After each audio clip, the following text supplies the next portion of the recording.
part, we kind of just talk a little, just have like a little basic conversation on the side as the music plays, and then and then I'm gonna pick a certain time and then turn the music off, and I'm gonna go into the starting the show basically. So Absolutely. yeah, so let me just sign this all this stuff, get this going.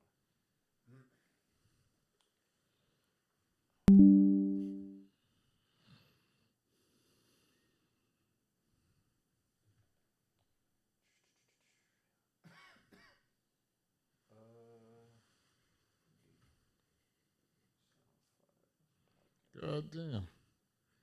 The Mavs are beating, well, not the Mavs, the Clippers are beating the shit out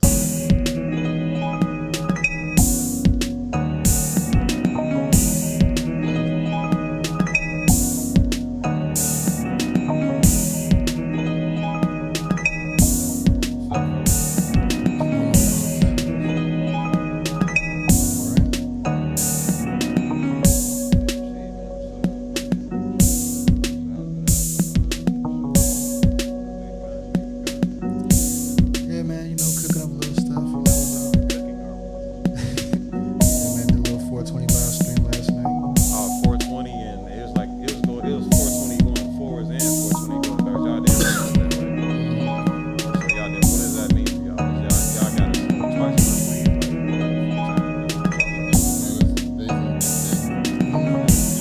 Honestly, for real, like every day is 420, so what's alright. So it wasn't no. I'm just, but that y'all don't find it to be some unique or some shit for it be spelled out 420 going one way in backwards. Like this the only time that it's gonna happen in like another 1,000 years or some shit, right? I don't give a damn. Alright. I mean, I guess I commemorate today by the live stream, I guess. Alright. Today is 421, right? It's Queen's birthday. Birthday. Queen Elizabeth's birthday. Yeah, she did, right? Yeah, she did. You gotta have love somebody. That's something.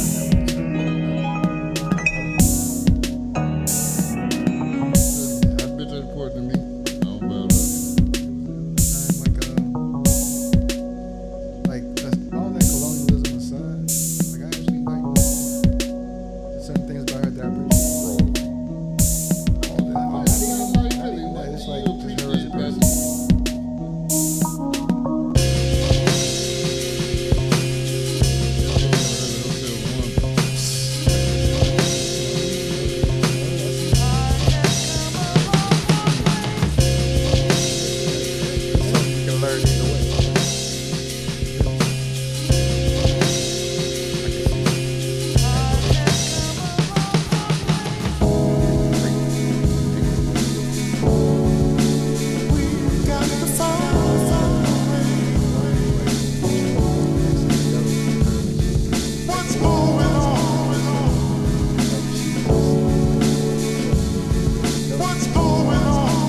give you that. So you was crushing on Diana back in the day? What's up?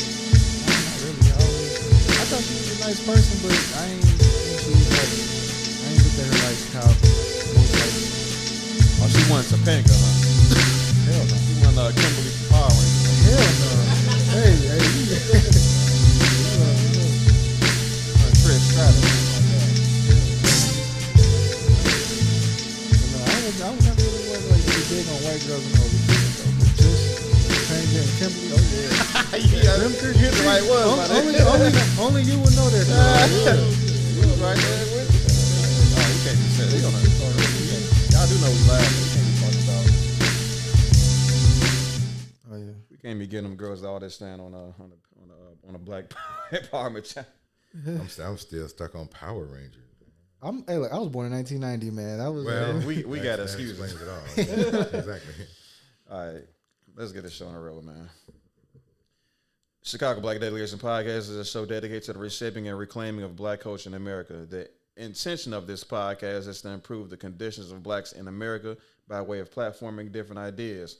At no point will the views shared on this podcast be the show's title, conversation headers, individuals express ideas, or otherwise should be interpreted as an attack on other groups, but rather as a means to a greater end for blacks in America. Views shared by individuals does not represent the views shared by the Chicago Black Delegation, its staff, or other guests unless specified. What's up, everybody? Welcome back to the Chicago Black Delegation Podcast. Yes, we've been gone. We've been gone for a while. I've been sick, and I also been dealing with some burnout. Sometimes you need breaks now and again, but I definitely caught me a mean ass fever. Couldn't do too much of anything for a week, but they called my ass in to work anyway, so I couldn't do too much deal with that. But otherwise, we back anyway. Definitely been making a lot of traction anyway, which is the most definitely a blessing. We just made it up to 300 subscribers, and we shooting clean past that quite rapidly.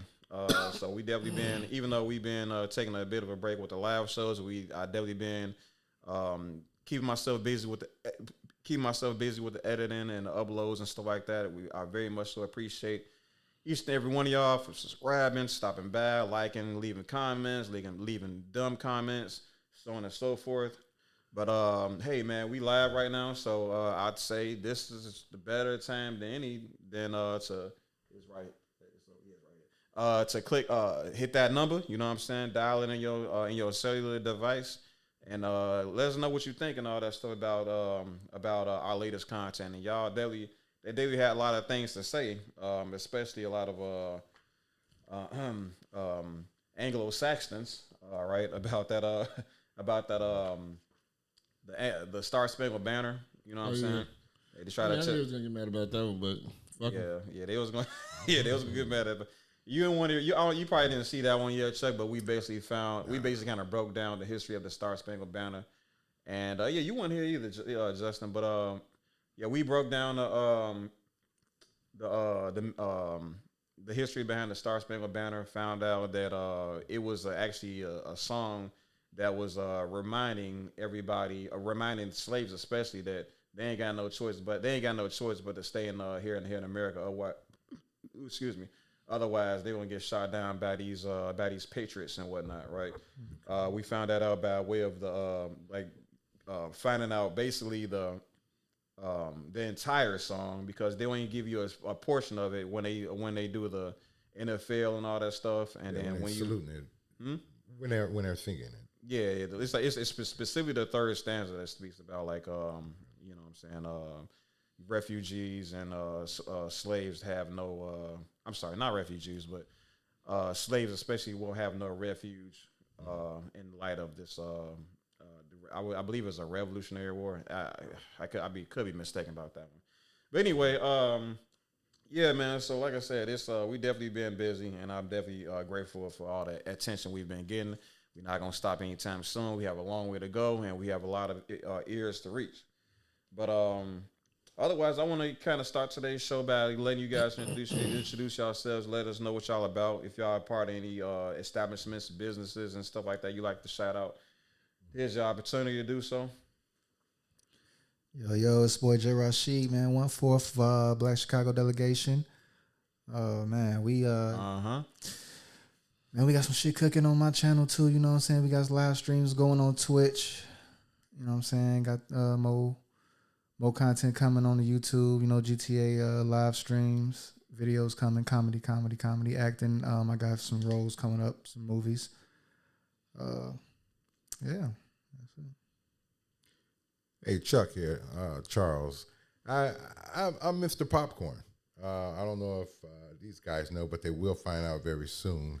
The next time I'm here, I will be bringing by something called Golden Nugget Popcorn. Well, we know that Garrett's Popcorn has kind of been the staple here in the city of Chicago. It's no longer. It will be Golden Nugget Popcorn, especially after you try it. So I'll be bringing some by the next time. All right, bet. Oh man, you know me, man. Usual King Savage. One place your family's on the black delegation, man. We get it started.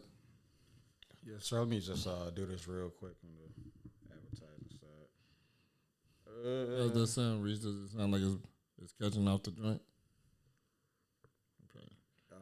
Usually when you hear yourself, if you hear yourself on there, you know it's working just fine. So yours is a little bit spotty, so just make sure you ain't turning away from the microphone. You be just Gotcha. No, I'm just saying, but does the mics picking up off what we hear? That's what I'm saying. Oh yeah, yeah. When you hear your voice, you know it's working perfect. I understand. Is that? No, I'm saying so. By us hearing ourselves off that, does the mics hear that too? That's what I'm saying. Oh, you talking about the reverb and the and echo and all that stuff. You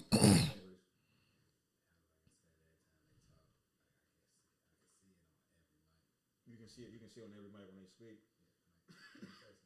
Yo, Yeah, that means it's too loud. Yeah. it's too loud. That's what I'm saying. Well, that's me. I'm not doing my job right. Try it again, King. Yo.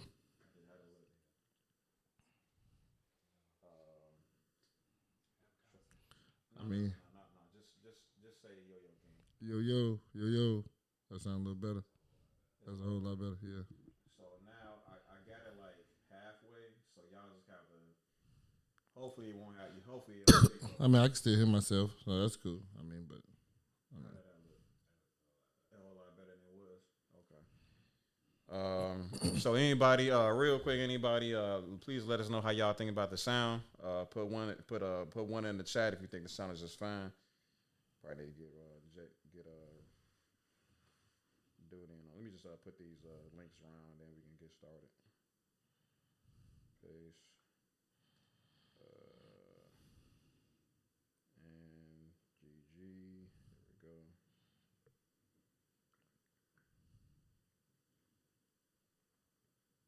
I need to get my wonderful fiance to watch some of this. Okay, switch. And I just need to wait it. The chat the chat ain't really showing up, is it? No. Yeah. Is it?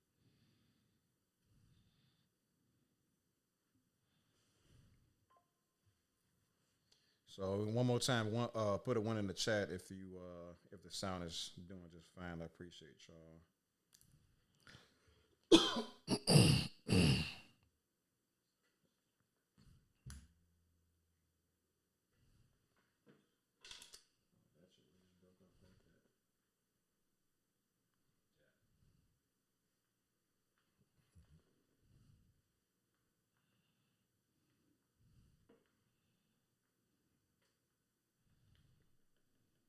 Okay. All right. So, all right. So basically, we're just gonna we got like a set of videos we're gonna watch. Maybe go through a couple articles a little bit too. But for the most part, we're gonna just respond, like give our. We're gonna watch the video, then kind of interpret. I'm sorry. We're gonna watch the video, and then I'm gonna ask you guys questions for the most part. That's all that's really gonna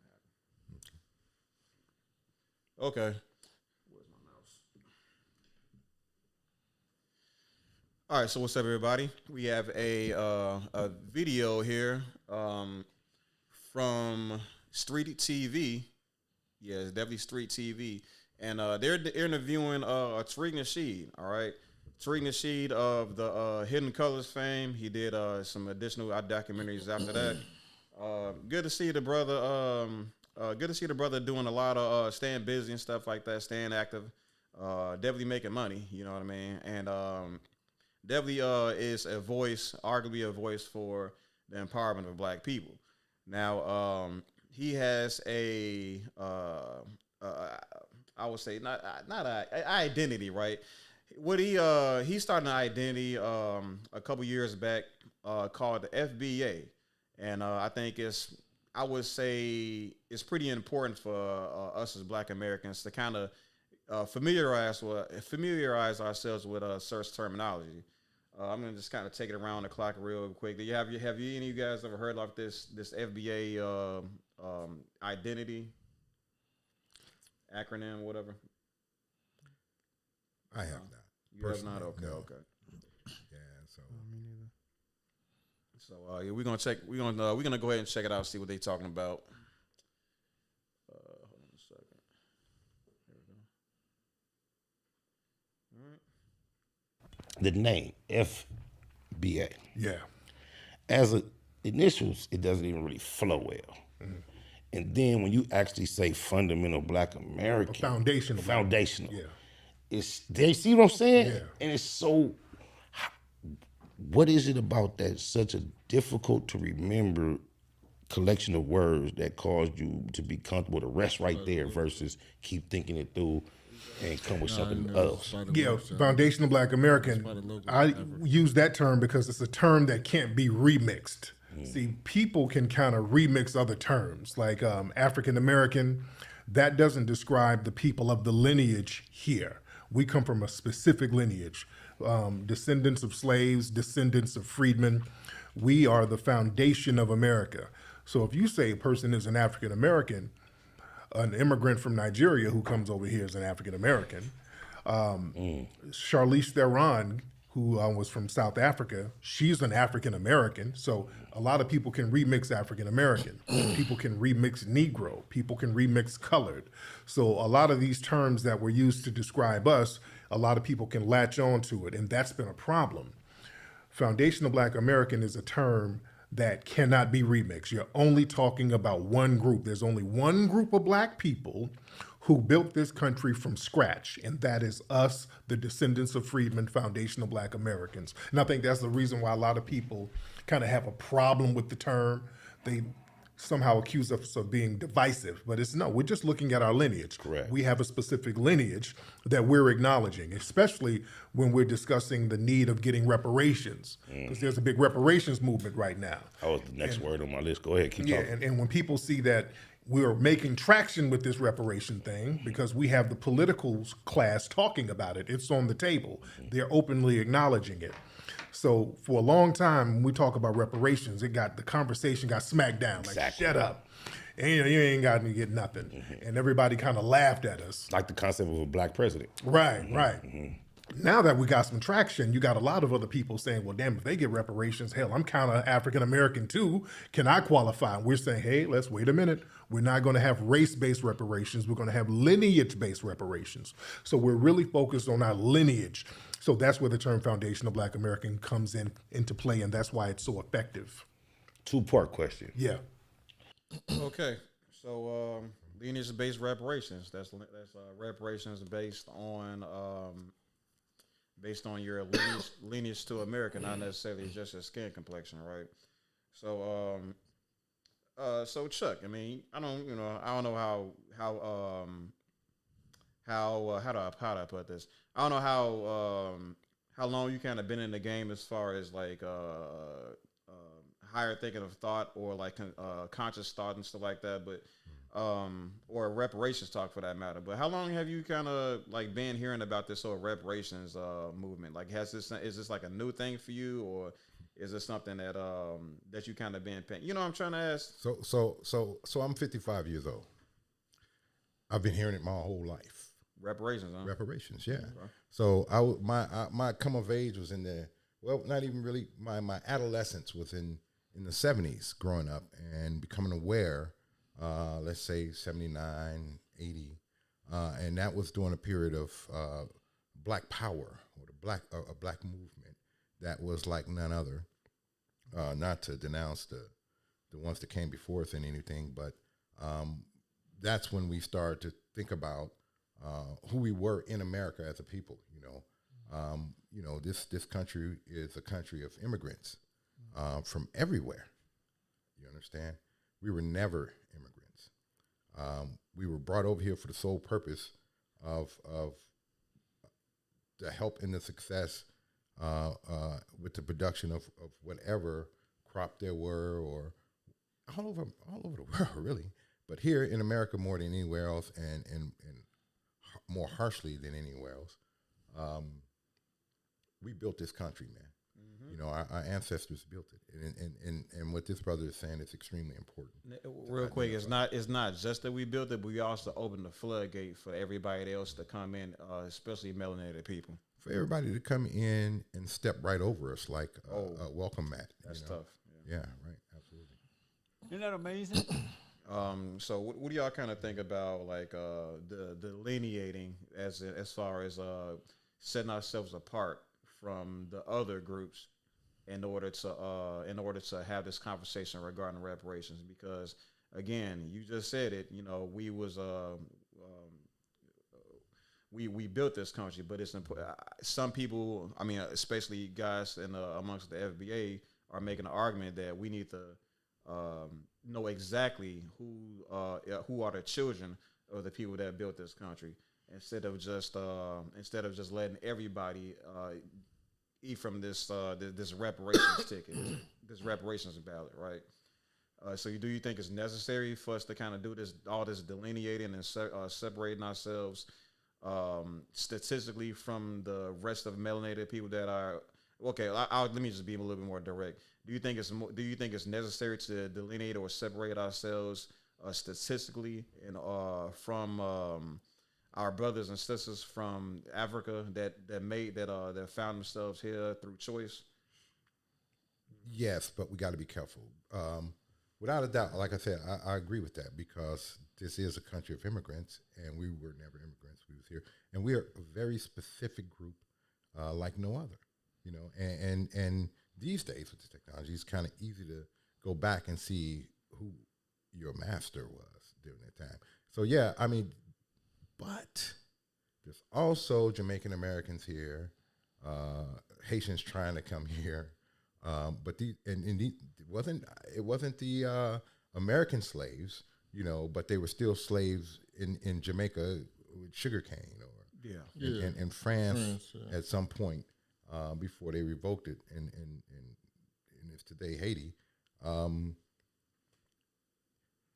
heart's bleed for them too. I mean, I would want them to have some, but they're not American. So I think it's very important that we identify and separate and specify the group of people who should be receiving reparations. Gotcha. Jay, you kind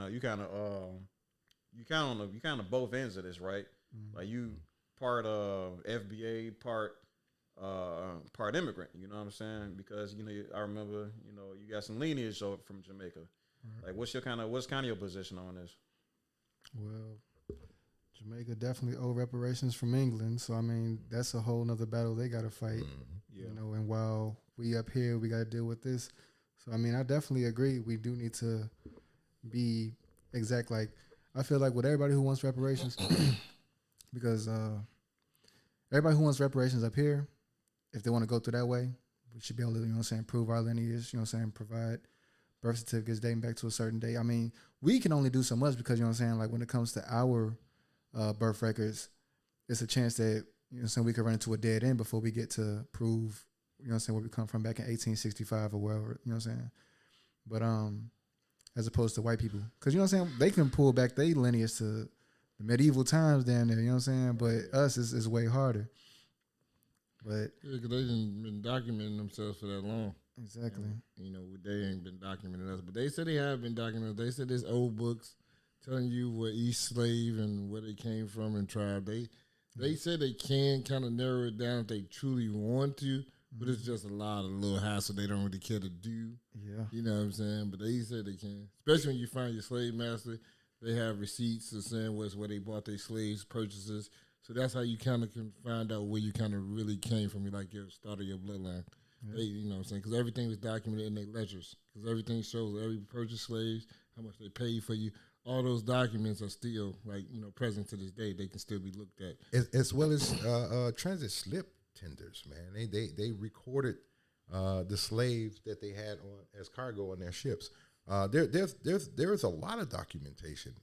That's why I say especially today, because today there are companies who are, you know, private companies who specialize in your DNA heritage and as well as informational, you know, looking for those records that you just mentioned. You know, wow, it's a lot. It's a lot of information, man. I think that could be done. You know, Well, one, you like if you have a last name, depending on your last name, you go find your family crest. Once you kind of find your family crest, you can kind of find your white side of your family tree, and then you can kind of break it down and it leads to the black side, and you start seeing those certain relations when people had, you know, did a little bit of raping. All right, let's go ahead and continue with this conversation with the Drink the Shit on the StreetTV.net podcast. And Flora Shaw, I think his name, a white woman from Europe, named that country Nigeria. So a lot of folks don't know that a lot of these names that are thrown on people, these are names that were given by the white supremacists anyway.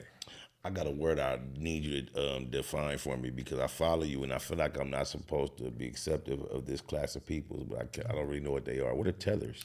Tethers, those Like you knew what I was going to say. Yeah, I knew you were about to say the tethers. Yeah, tethers. Those are people who are non-FBA who try to undermine us. They try to pretend to be us in order to infiltrate us and undermine us. So you have a lot of people who might look like us. They black with an afro.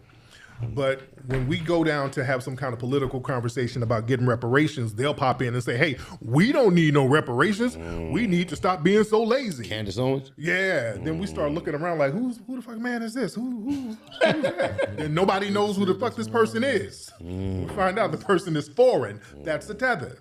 So, but not all people who are foreign are tethers. Let's get that straight, because a lot of people, a tether is basically a foreign coon. Okay. That's the best way to describe it. Okay. A coon with a passport. Do they have to have an accent or just No. mostly they don't? A lot of them, that's what makes them a good tether. So real quick, I think y'all get what he said, the whole meaning of this tether thing. Yeah. Y'all think this byword is necessary? Yeah, you call them that. I mean, I don't really care, but yeah, that's what they are. They telling you they're attaching themselves to you for a negative purpose to try to, like you said, to undermine you. You know what I'm saying? And it's a lot of black people in that space because they say they black, they can speak.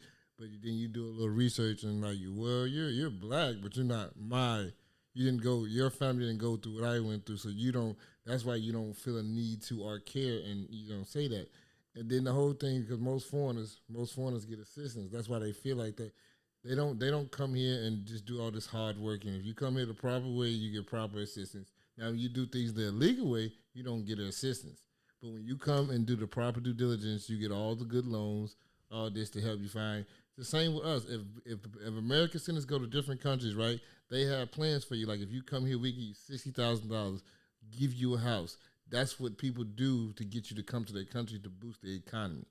And a lot of foreigner people got that, but they just kind of act like, no, we worked hard, we did. No, you really didn't. You got good assistance. You know what I'm saying? Yeah. Like there's been studies and stuff like that showing that black Americans just aren't treated the same as like immigrants and stuff like that.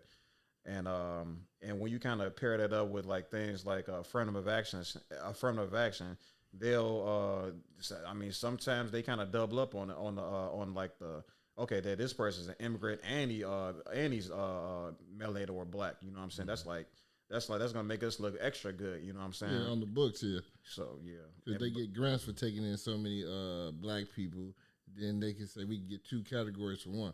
Oh, he's black and an immigrant, so we get double the funds from him. So you see what I'm saying? Yeah. So they will allow you to come to the school just because they get all these tax cuts and shit like that. It's just another way to work the system. Yeah. And then you got regular Americans getting mad. Well, that's racist. That's this and that because they don't get this and that.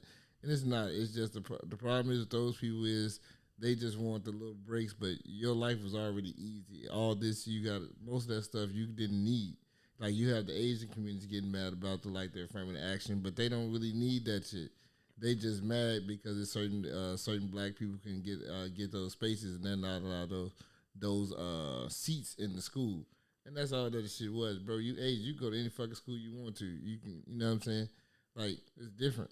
Yeah, it is real quick, but and some of those Asians actually receiving a blunt end of losing affirmative action. So they are so many of them fought so hard to get rid of it, and now there's been some of them actually kind of came out and say, "Yo, this is a mistake for us. We missing out now, right?" What you finna say, Chuck? Well, I think you just answered. I didn't know. What I thought was affirmative action was kind of abolished. No. It was only for It schools. just got abolished. So It was abolished. Now it's abolished. No, it was abolished in schools. They eliminated race being a determined one of the thing for determining affirmative. factors as far as accept For kids in schools. schools.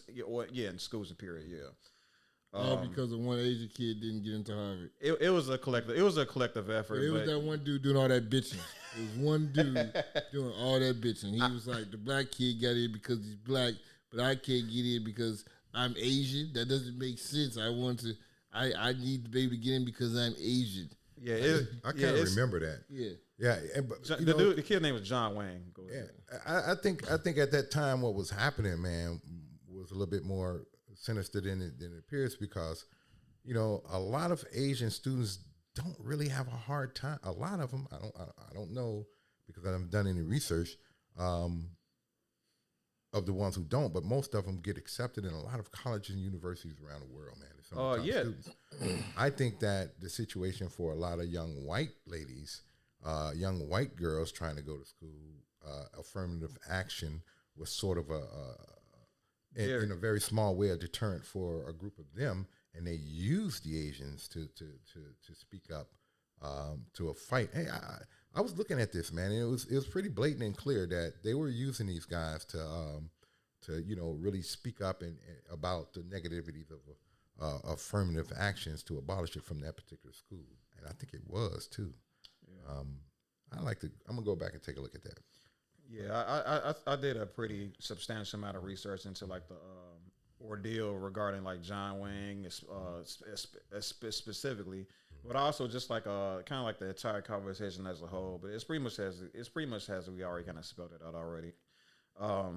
Asians are like very smart, right? And they and because of that, they are very, very well represented in schools despite their relatively small population density, right? White people. Now, what I find interesting is how they would. How do I put this? How they kind of typically compare the numbers to get Asians on the side of fighting against affirmative action is by way of comparing their numbers to black people. You know what I'm saying? Whereas there's been it's like what they would do. And I wasn't really prepared for this conversation, but so what they would do is there would be a conversation between the student and then the person, like I guess the representative, right? I'm gonna release the video on this a little bit later. But like the representative would tell them like, okay, well, as an Asian American, these schools are. I mean, and these is going off of like statistics and data and stuff like that. It's not necessarily like this is not coming from the school specifically, right? This is just a bunch of like, okay, according to my data, according to my projections type conversations. They will say, okay, this school has this many Asians. Well, actually, I'm giving them a little bit too much charity. They won't even talk about the population size at all. They will just tell these students this. Okay, you as an Asian have a 5% chance of getting in.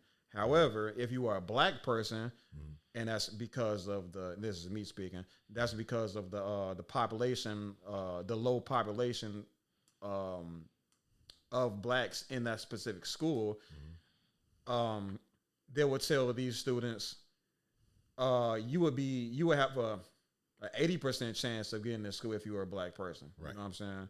Where again, there's a lot going into that conversation as far as why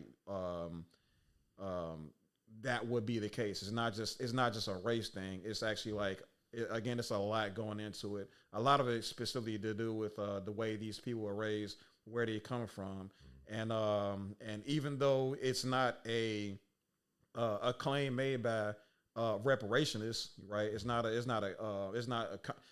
something that was brought up as a placeholder for reparations to any effect. It was just something that was instilled by freedom fighters and people that want better for Black Americans, but was ultimately watered down to include everybody. Yeah, and it was a form of protection, because at some point in America, I think that's a conversation for another day. But we had a lot of things coming after we were freed with Abraham Lincoln's thing, and it was all taken back through the immigration movement and other things. And this was one of the forms of protection they put in.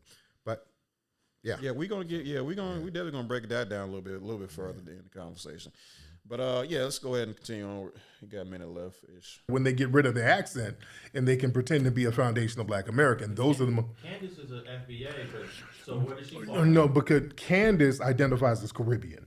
Because her people are there from like St. Thomas somewhere. So what happens She don't identify as Black. She definitely identifies as Caribbean, descended from the islands. Caribbean, yeah, she claimed Caribbean, but she does have a lot to say about Black. That's retarded because I mean, if you claim to be Caribbean, I mean, you can exclude yourself from this conversation, but I mean, shit, y'all went through the same thing down there. Oh, real? I mean, shit, slavery. Interesting. Slavery. No, go ahead. Like people like slavery in the Western world was all the same all over.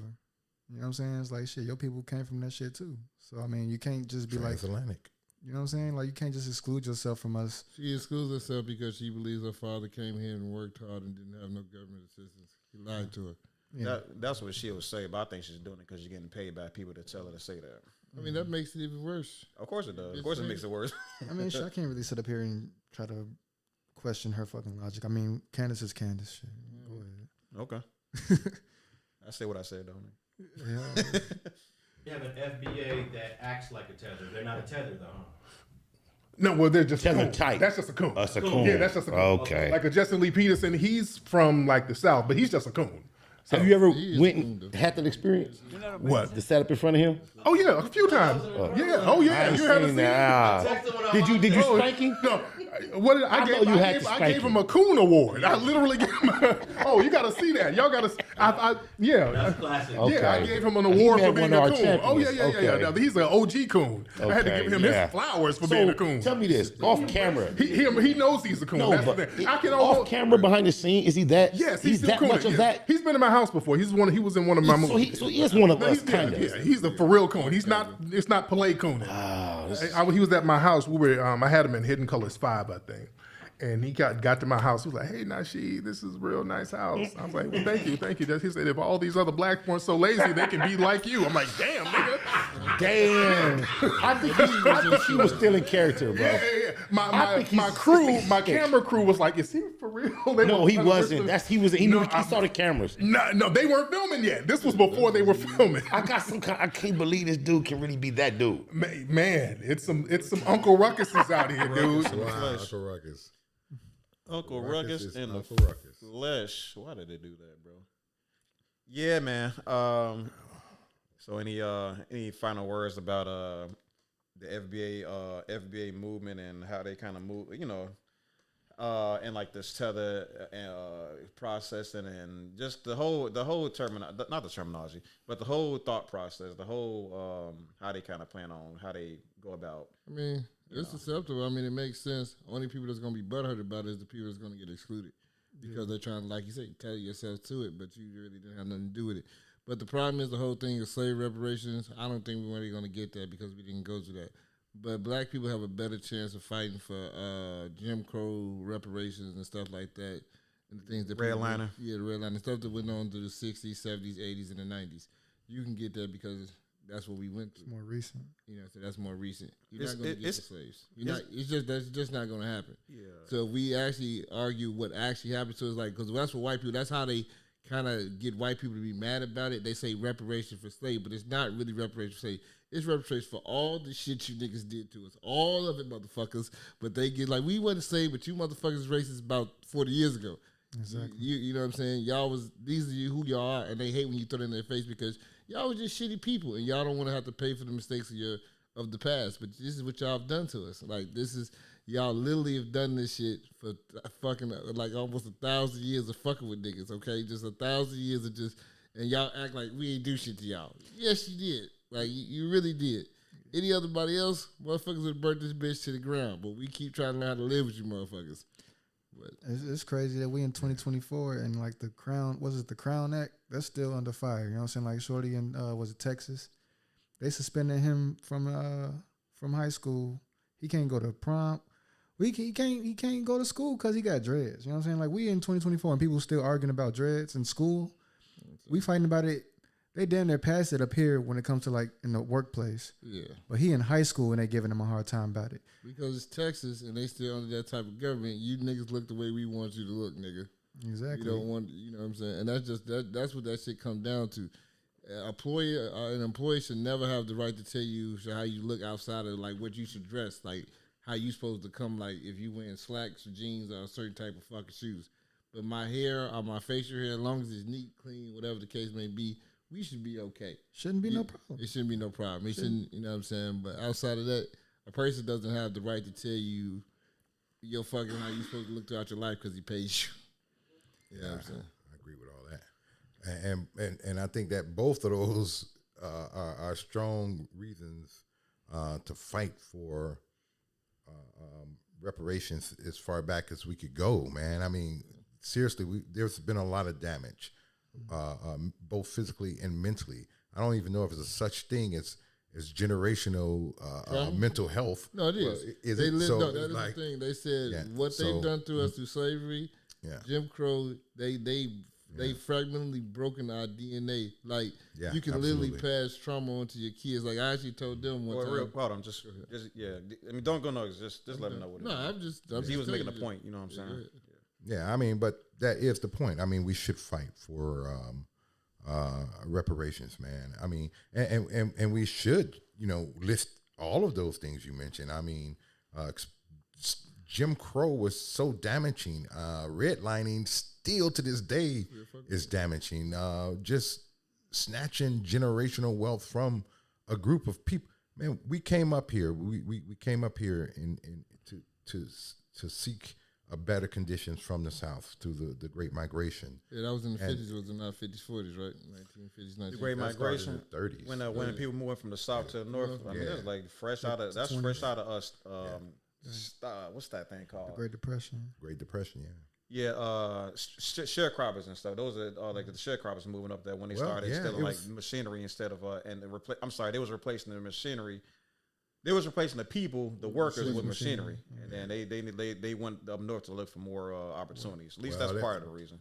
Yeah, that's because there was quite a few. That's reasons. supposed to be the true definition of a migrant, too. Yeah, I noticed. Yeah, I saw that video too. That's a good I point. tell you this, we got here and right here in the city of Chicago, Pullman, East Pullman, that community right there where Mr. Pullman, the train guy, hired a whole bunch of blacks running from the South to get a job specifically with Pullman. He built housing for them over there and everything. Still exists to this day. These guys work underpaid to their white counterparts anywhere. They were actually pioneers in train cart specialization, and they did their jobs. They were able to grow and move on. That kind of opportunity was all over the city of Chicago, all over the United States at the time for those coming from the South to the North. So it brought thousands of them in. But the point of the matter is they had to. They were running from lynchings. They were running from quite a few things, not just the sharecropping, but man, tyranny. Yeah. I mean, they everything that they build. You've heard about Tulsa, with the Black Wall Street thingy. That's been in the history book for years. It's really holding your foot on a group of people for over 400 years. And there need to be reparations for that. Oh, absolutely. But yeah, I remember reading about the Pullman Porters. I went to school in Samuel Gompers right there, and it is just crazy. Like they do so much to keep their foot on our necks, but but don't want to admit to that stuff. You know, they planning on building like a water park on top of Lake Lanier, right? Yeah. In Georgia, you heard about that? Yeah, and no, they didn't build it on Lake Lanier. They building it next to it. I said they planning. I said they was planning, but yeah. Yeah, they building it right next to it because everybody's still going to die right there. Like people can still go over there and mysteriously die. They just need to leave that shit alone. Really? But you know, and that shit is a problem. But white people don't see it as a problem. They go, there's my ancestors. Everybody did this to everybody. No, they didn't, you bitches. No, they didn't. It wasn't like that for everybody, but you know, it is what it is. Yeah. I agree.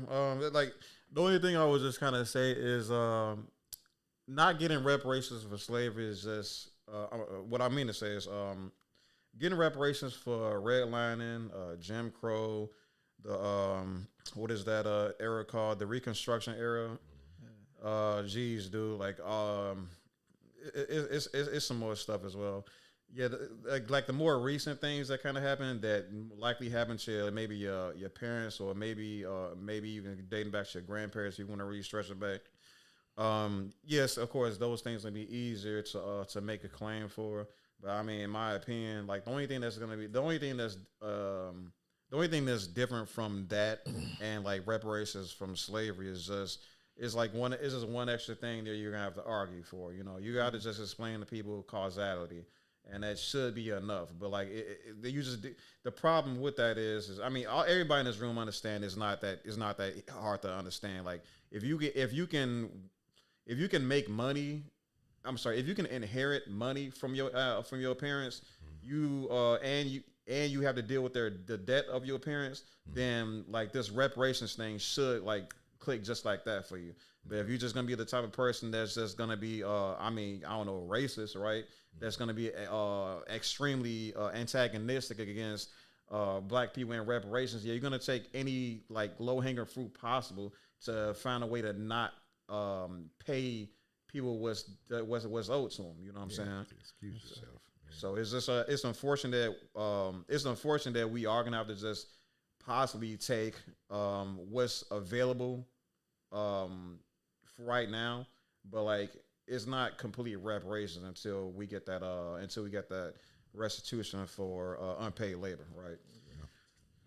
So anyway, appreciate you all for stopping with us. This has been Tariq Nasheed, and for the most part, I do like the idea of delineating. I think this is a very necessary process. No disrespect against immigrants and stuff like that, especially the melanated immigrants. I would say that each and every immigrant should make their own individual claim with who owes them money. You know what I'm saying? But it's just that, and here in America, Black Americans, that separation is gonna be that statistical separation is gonna be necessary to make sure we get every dime that's entitled to us. All right. So again, I don't think the FBA movement is particularly xenophobic movement. There has been some. But it has been some. This will be really brief. I do notice that there's been some riffraff going online and stuff like that. But there's understanding each and every person that represents that hashtag is a different person. What are you going to say, Savage? Now, if you want to include the foreign black people, like the ones that come here by choice, they do technically qualify for the Jim Crow stuff and the red line of certain things of those natures. They do get stuff like that because they still have to, even though they was foreigners, they were still black. So they were still treated like a nigga when they came here. So they still had to deal with certain, like, with Jim Crow, not slavery, but they had to go through Jim Crow shit too.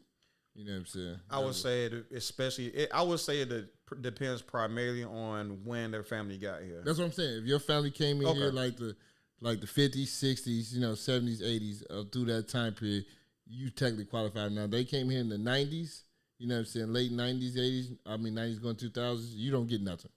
You don't get nothing. But if you came into that time period of Martin Luther King, Malcolm X, and a little bit before that, you can kind of fit yourself in there with your family. But if you didn't come in, if you came in after all that and you trying to get this just because you're black, no. Yeah, I think the Immigration Act,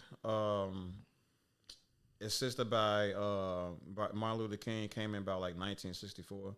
So that's like around the time that where a lot of the African immigrants kind of came in. That and And then technically they qualify then.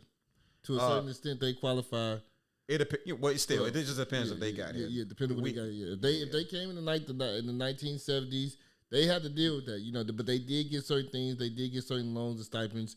They were supposed to. I'm gonna say that they were supposed to. Now when they got here and what they didn't get, they probably didn't get it. Depending on how white people treated you when you came to that bank, saying, "Well, I'm this, that, and I'm supposed to get this," that bank can still be racist to you and still mistreat you. I gotta disagree. Okay. I say, yeah, that's true if they came in the 1930s, maybe.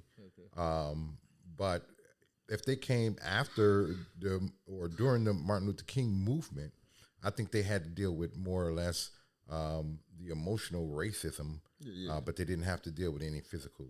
But this is financial racism, though, right? Yeah.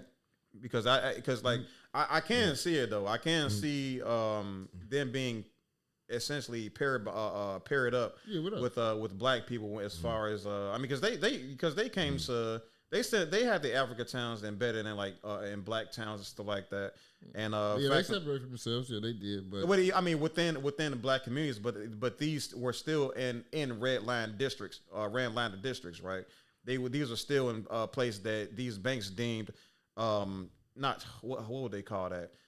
Like unsafe to do business with. You know how that red line kind of thing kind of work. They created these red lines. These quote unquote these sections on the map where they deemed problematic territorial zones where they believed that the people that lived within these zones were more difficult to do business with or more problematic to give loans to because they were quote unquote I had a higher rate of not paying their money back. You know what I'm saying? That's kind of like the basic overall premise of like the red line. And if these Africans, if these immigrants of all shapes and sizes and colors were were living in these zones, then that was gonna pose a problem for when they not just when they purchase property or for being going to banks to be loaned money to, but also for when they get their houses appraised and stuff like that. Oh, that happens a lot. Yeah, and that's been going on like even in recent years, right? Yeah, that's still going to happen to this day. Yeah, that doesn't stop. You know, but the thing, see that, and this is strictly observation. You know, coming from my youth, but I can go to pretty much any part.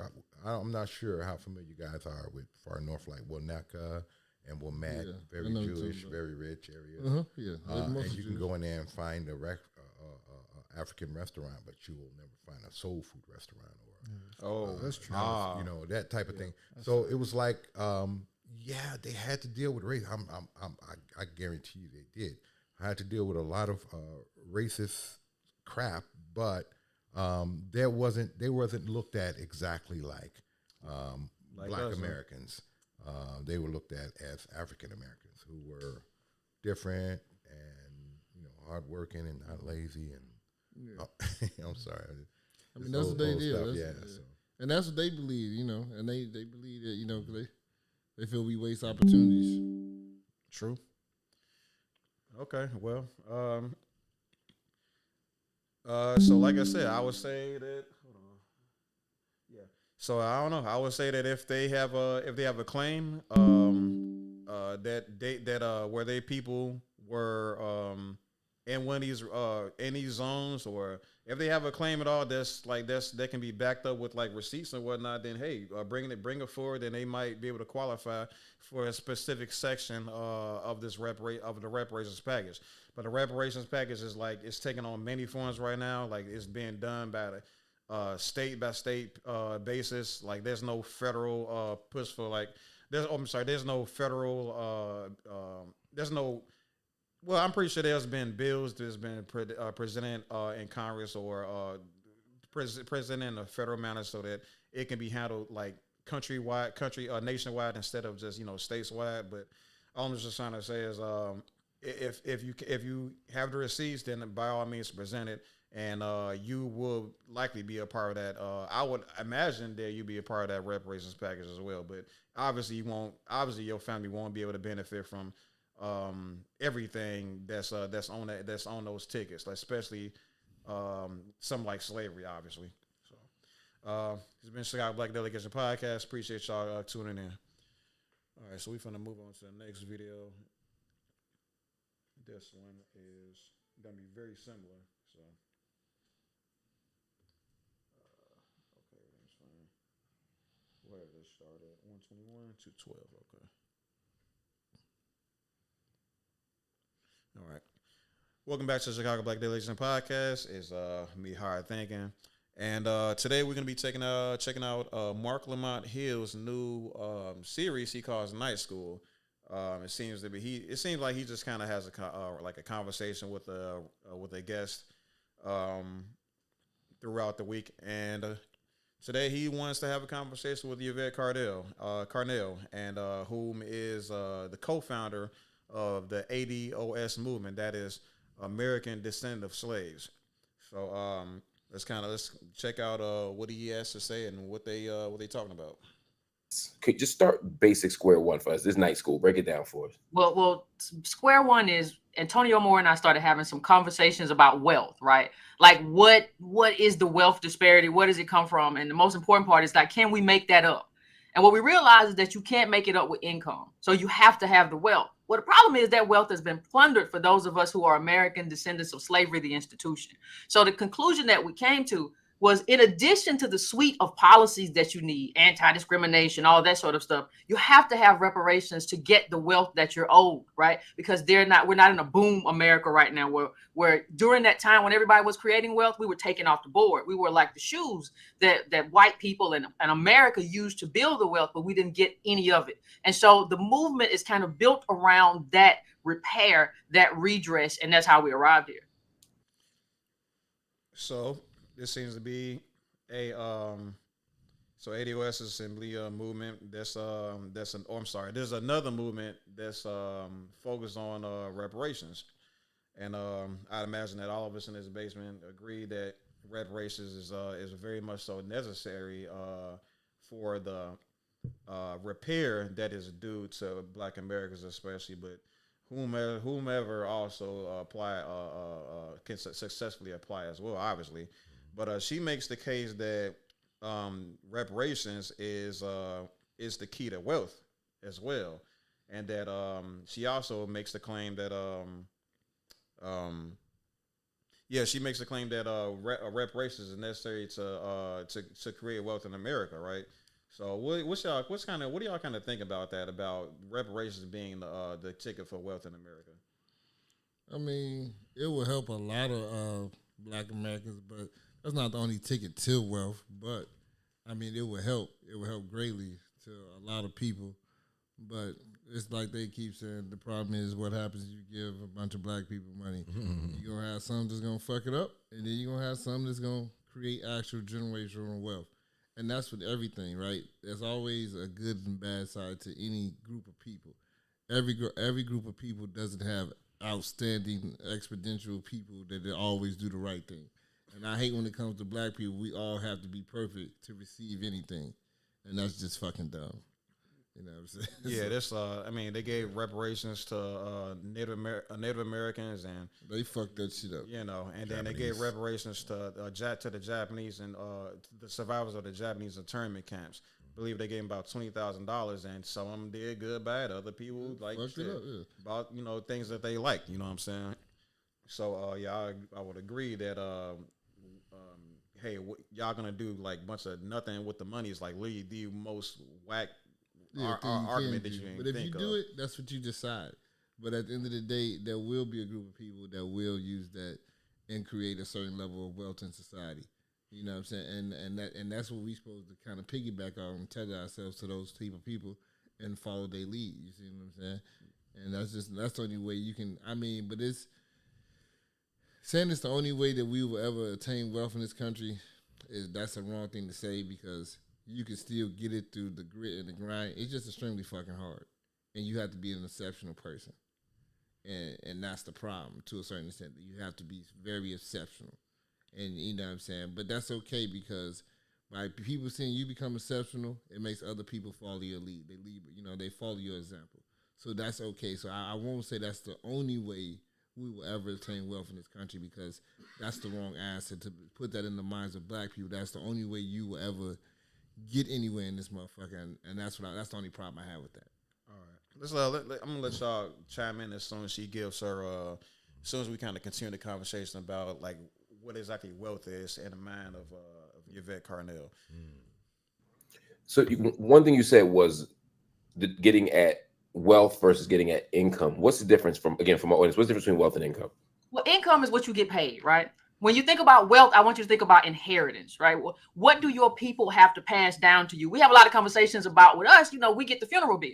We don't get passed down the wealth. We don't get passed down the money. We're in the greatest wealth transfer in American history right now, where white boomers are about to leave their kids bulks of money. We don't have any of that. And it's no fault of our own. So when I talk about wealth, some people get confused because they're like, well, I make okay money. Making okay money or even good money is not the same as wealth. It's not the same as assets. It's not the same as that. Most of us have money in the homes, and those homes are even mostly owned by boomers. Those pensions that they have, which they try to count as wealth, is boomers. So we don't really have anything. When you look at like Gen X, millennials, whatever, we don't have anything because there's nothing to pass down. There's no flow to us, and money flows down. It doesn't flow up. So instead of you having to pay for mama or daddy funeral, there's supposed to be a bulk of wealth that comes down to you. And so that doesn't come down to us because of what America allowed to happen to us. And so when we talk about that, the question then becomes, you're going to need that inheritance in America because America's America. Right. And so the only way you get it is through reparations. You don't get it through a job. You don't get it through work. You're not going to get it through stocks.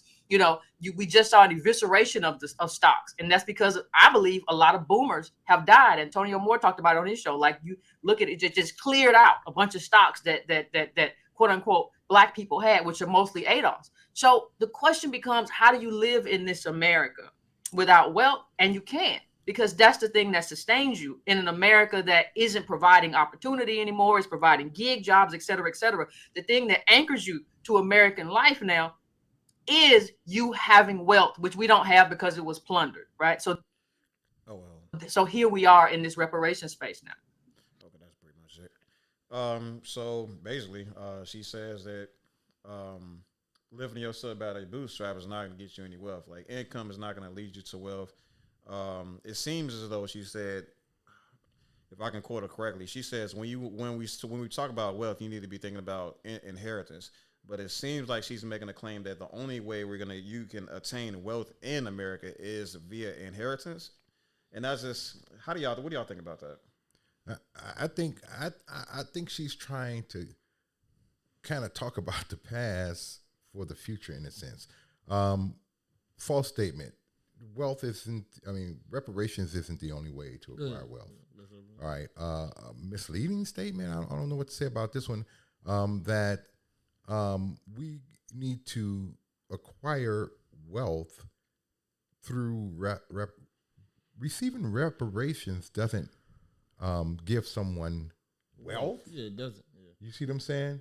What it does is give someone a large amount of money, to either make wise decisions with, be good stewards of that money, invest it, grow it, do something in order to create wealth. Yeah.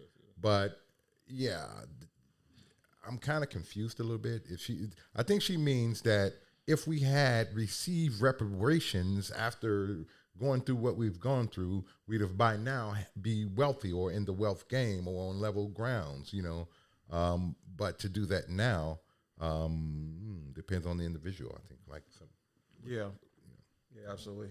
So basically you're saying, like, if I can kind of digest it a little bit, you're basically saying that this money that granted we get reparations in the coming years, it's not automatically wealth. No. It's what you do with it is what could make it potentially wealth, and can potentially generational wealth, for the future. Sure. Gotcha. But that's gone. We're here.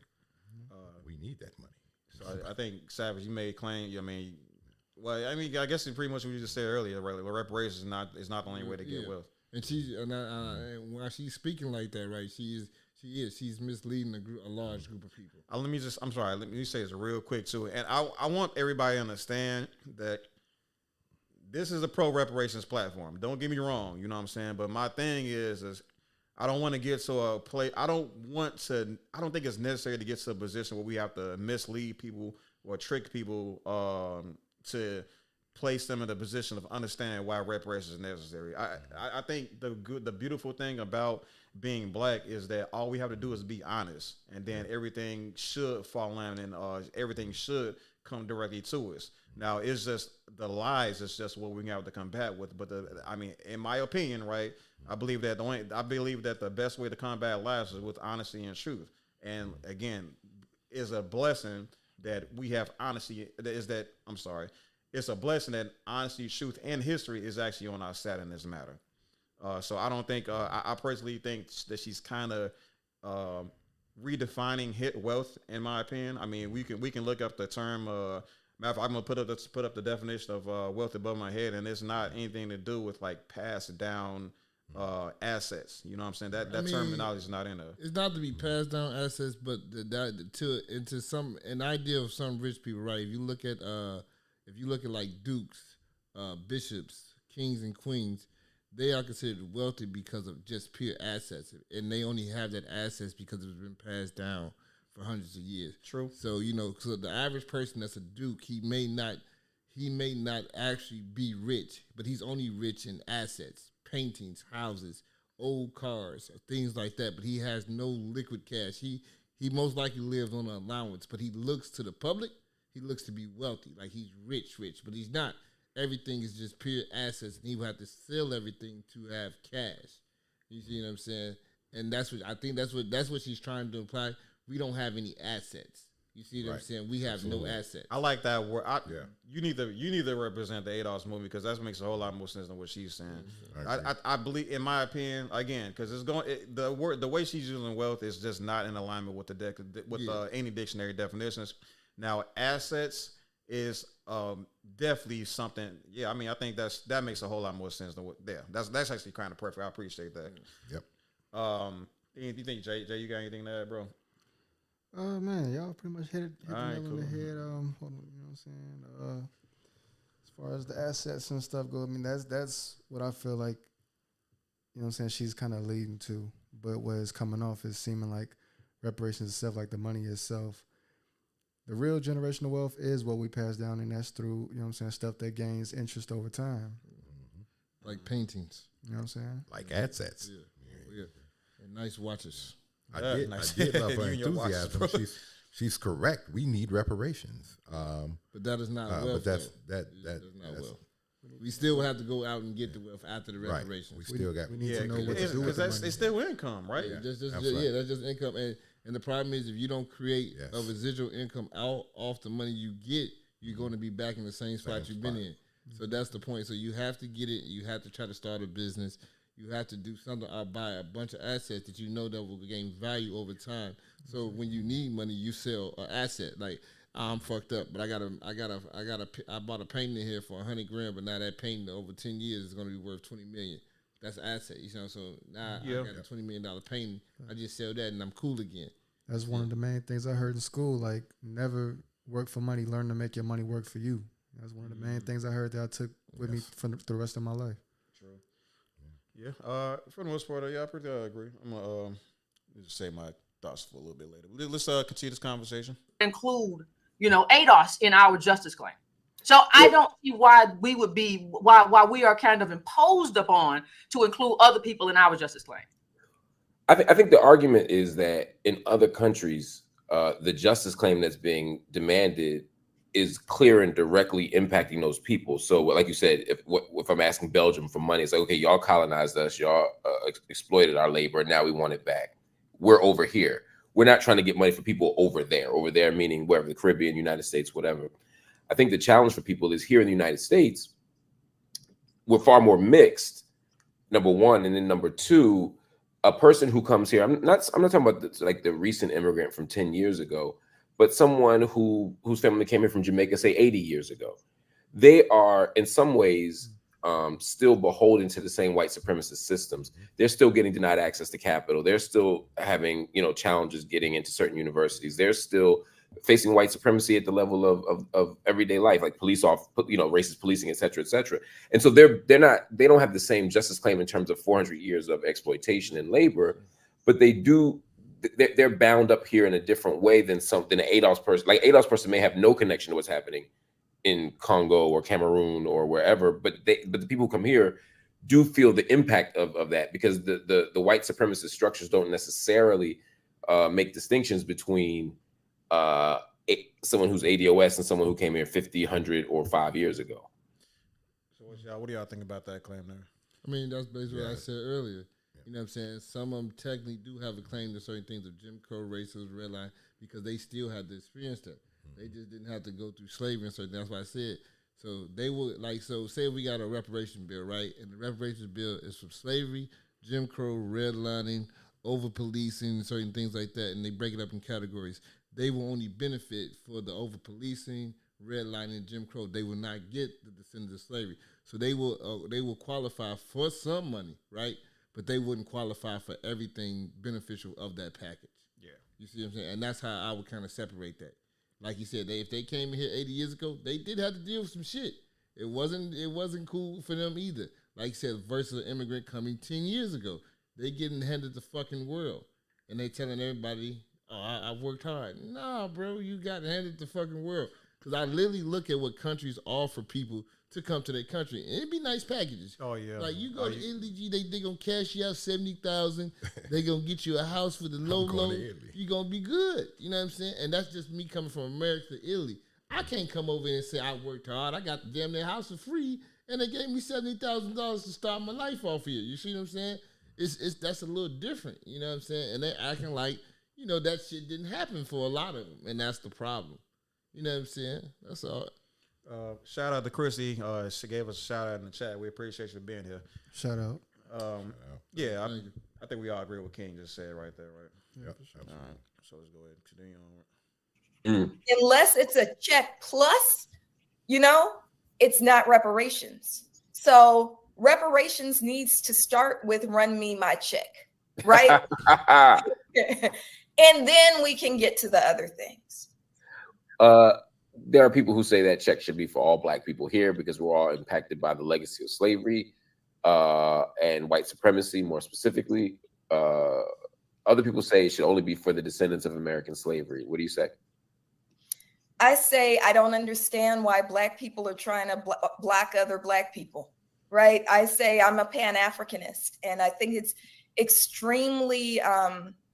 it's an extremely narrow view to act as if Black people from the Caribbean weren't enslaved. It means that they should take a comparative slavery class so they understand. It means that they don't understand what was lost by continental Africans when our foremothers and forefathers were taken from villages, right? And so I believe that we shouldn't be trying to say this is who should get reparations. We should say all Black people get reparations. And I am a Pan-Africanist, and I know that makes some of the people in certain groups angry. Oh yeah, very angry. I have Yvette Carnell coming on, I believe on Friday night. We're going to have a conversation, a special episode of Office Hours. And I know what she would say to you, I believe, and I don't want to speak for Yvette, but I think what she would say is Caribbean Americans do deserve reparations, and CARICOM is for them. They have their justice claim somewhere else. Yeah, but the people here in the United States are Black people who are descendants of slaves, and they exclusively deserve it. You know what I'm saying? I'm sorry, but yeah, she got that shit wrong. Everybody don't get reparations from America because everybody in America ain't fuck with it. Then fuck you over. That's the problem. It's a line. We get America, y'all got to go holler at France. I'm sorry. You got to go take that fight over with them.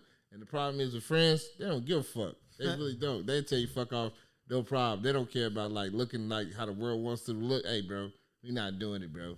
You know what I'm saying? You can kick rocks, bro. Yeah, they got to do their research, man, and realize that the transatlantic slave trade was not. It's in the name. It's France. It's not just America. It was several countries taking part of this trade off the African coast. Spain, yeah, Portugal. Portuguese, yeah, you know what I'm saying? Y'all gotta go holler at them niggas. You know what I'm saying? And that's collective of a bunch of countries as a whole. So you know what I'm saying. But the problem is they trying to piggyback off of us because of what we went through, and we got a louder voice.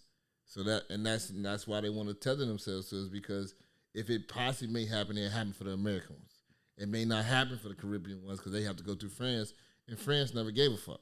They just don't. I wonder if they really they themselves need to research and understand what American slaves went through, having their babies used for alligator bait, like a worm on the end of a pole, and oh man, just a host of horrible situations that they had to live through. I mean, they both was bad. I ain't gonna say like they both was fucked up. Like that the Caribbean, they went through shit like they had to deal with the whole back breaking shit, buck busting. You know what I'm saying?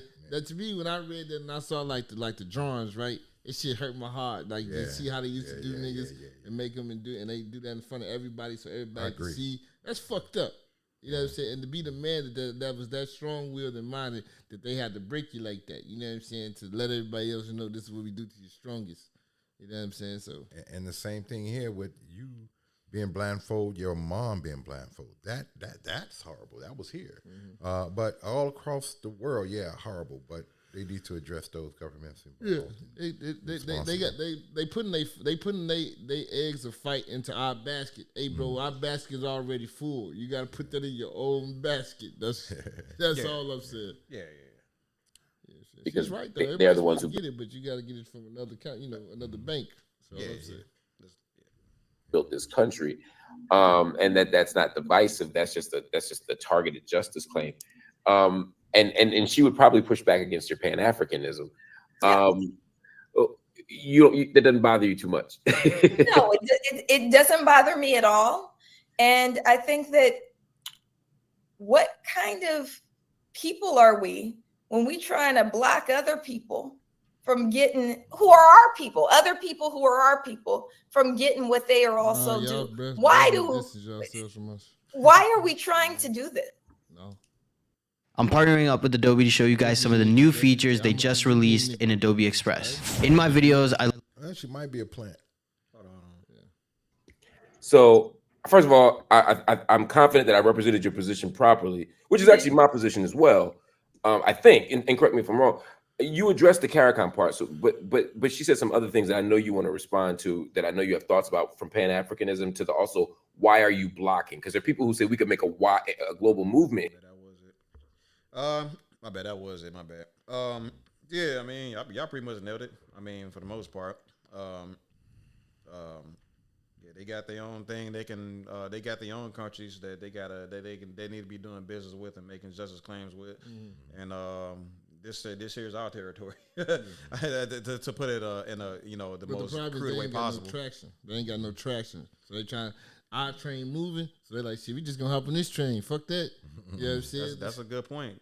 That is a really good point, because for multiple reasons, actually.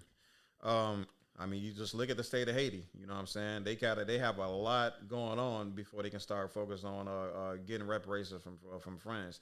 They paying them niggas right now. What are we talking about? I mean, well, Are they? Okay, yeah. what? So they paying them because France showed up to their doorstep with guns, not just guns, but like cannons pointed to the whole military told the niggas, we'll let you be free, but you got to pay us to be free. And they've been paying the niggas for a long time. No. I didn't catch that one. Wow. Yeah, they've been paying. They still pay to this day. Wow. Yeah, they still got It's for them to. I need all that back, and then we could talk about reparations. Haiti right now is at a state of like complete they fought disintegration. Yeah, that's why the gangs took over. That's what I was trying to say here. Haiti right now is in a state of like complete and utter disarray. Like the gangs done complete took over. It's barbecue. I mean, it's a whole civil war over there. It's the gangs versus the regular people. Because the regular people are tired of the gangs. They know the army and the police ain't doing nothing. So the people are basically fighting for their land versus the degenerate people. They don't give a fuck about the gangs. Like, look, bro, we tired of this shit, so now we gonna fight you. Yeah, so basically the gangs are fighting their mothers, grandfathers, and shit like that. Yeah, so they got all of that to deal with, and then they gonna start talking about some reparations. Well, that's just again, because y'all ain't got the proper traction to start, bringing something like that to the forefront. Then Yeah, you can see why they would try to hop on the FBA train or the ADOS train towards reparations to wealth building and stuff like that. And then I don't want to get any other names because y'all gonna start hit me with a whole bunch of extra exposition. But yeah, there's other places in Africa as well that have they can make claims against certain parts of Europe. All right, Russia too. So yeah, well, Russia did something nice for somebody. I think they they did. They did it for Nigeria. Uganda. They cleared their debt. Uganda. Yeah, it was Nigeria, Uganda. Yeah, they cleared their debt. That's cool, but that debt wasn't like it wasn't all of it. It was a nice amount. It didn't start to zero. I got you. Okay. So let's go ahead next. This is the last little part from here. But you know what that was for, though, right? I do not know. For war. I mean, they were saying. Oh, wait, they're trying to get in favor, right? What were you going to say? Okay. Yeah, they trying to get in favor. Because Russia, they've been trying to run favors on other countries for years just to get them on their side. That's what they do.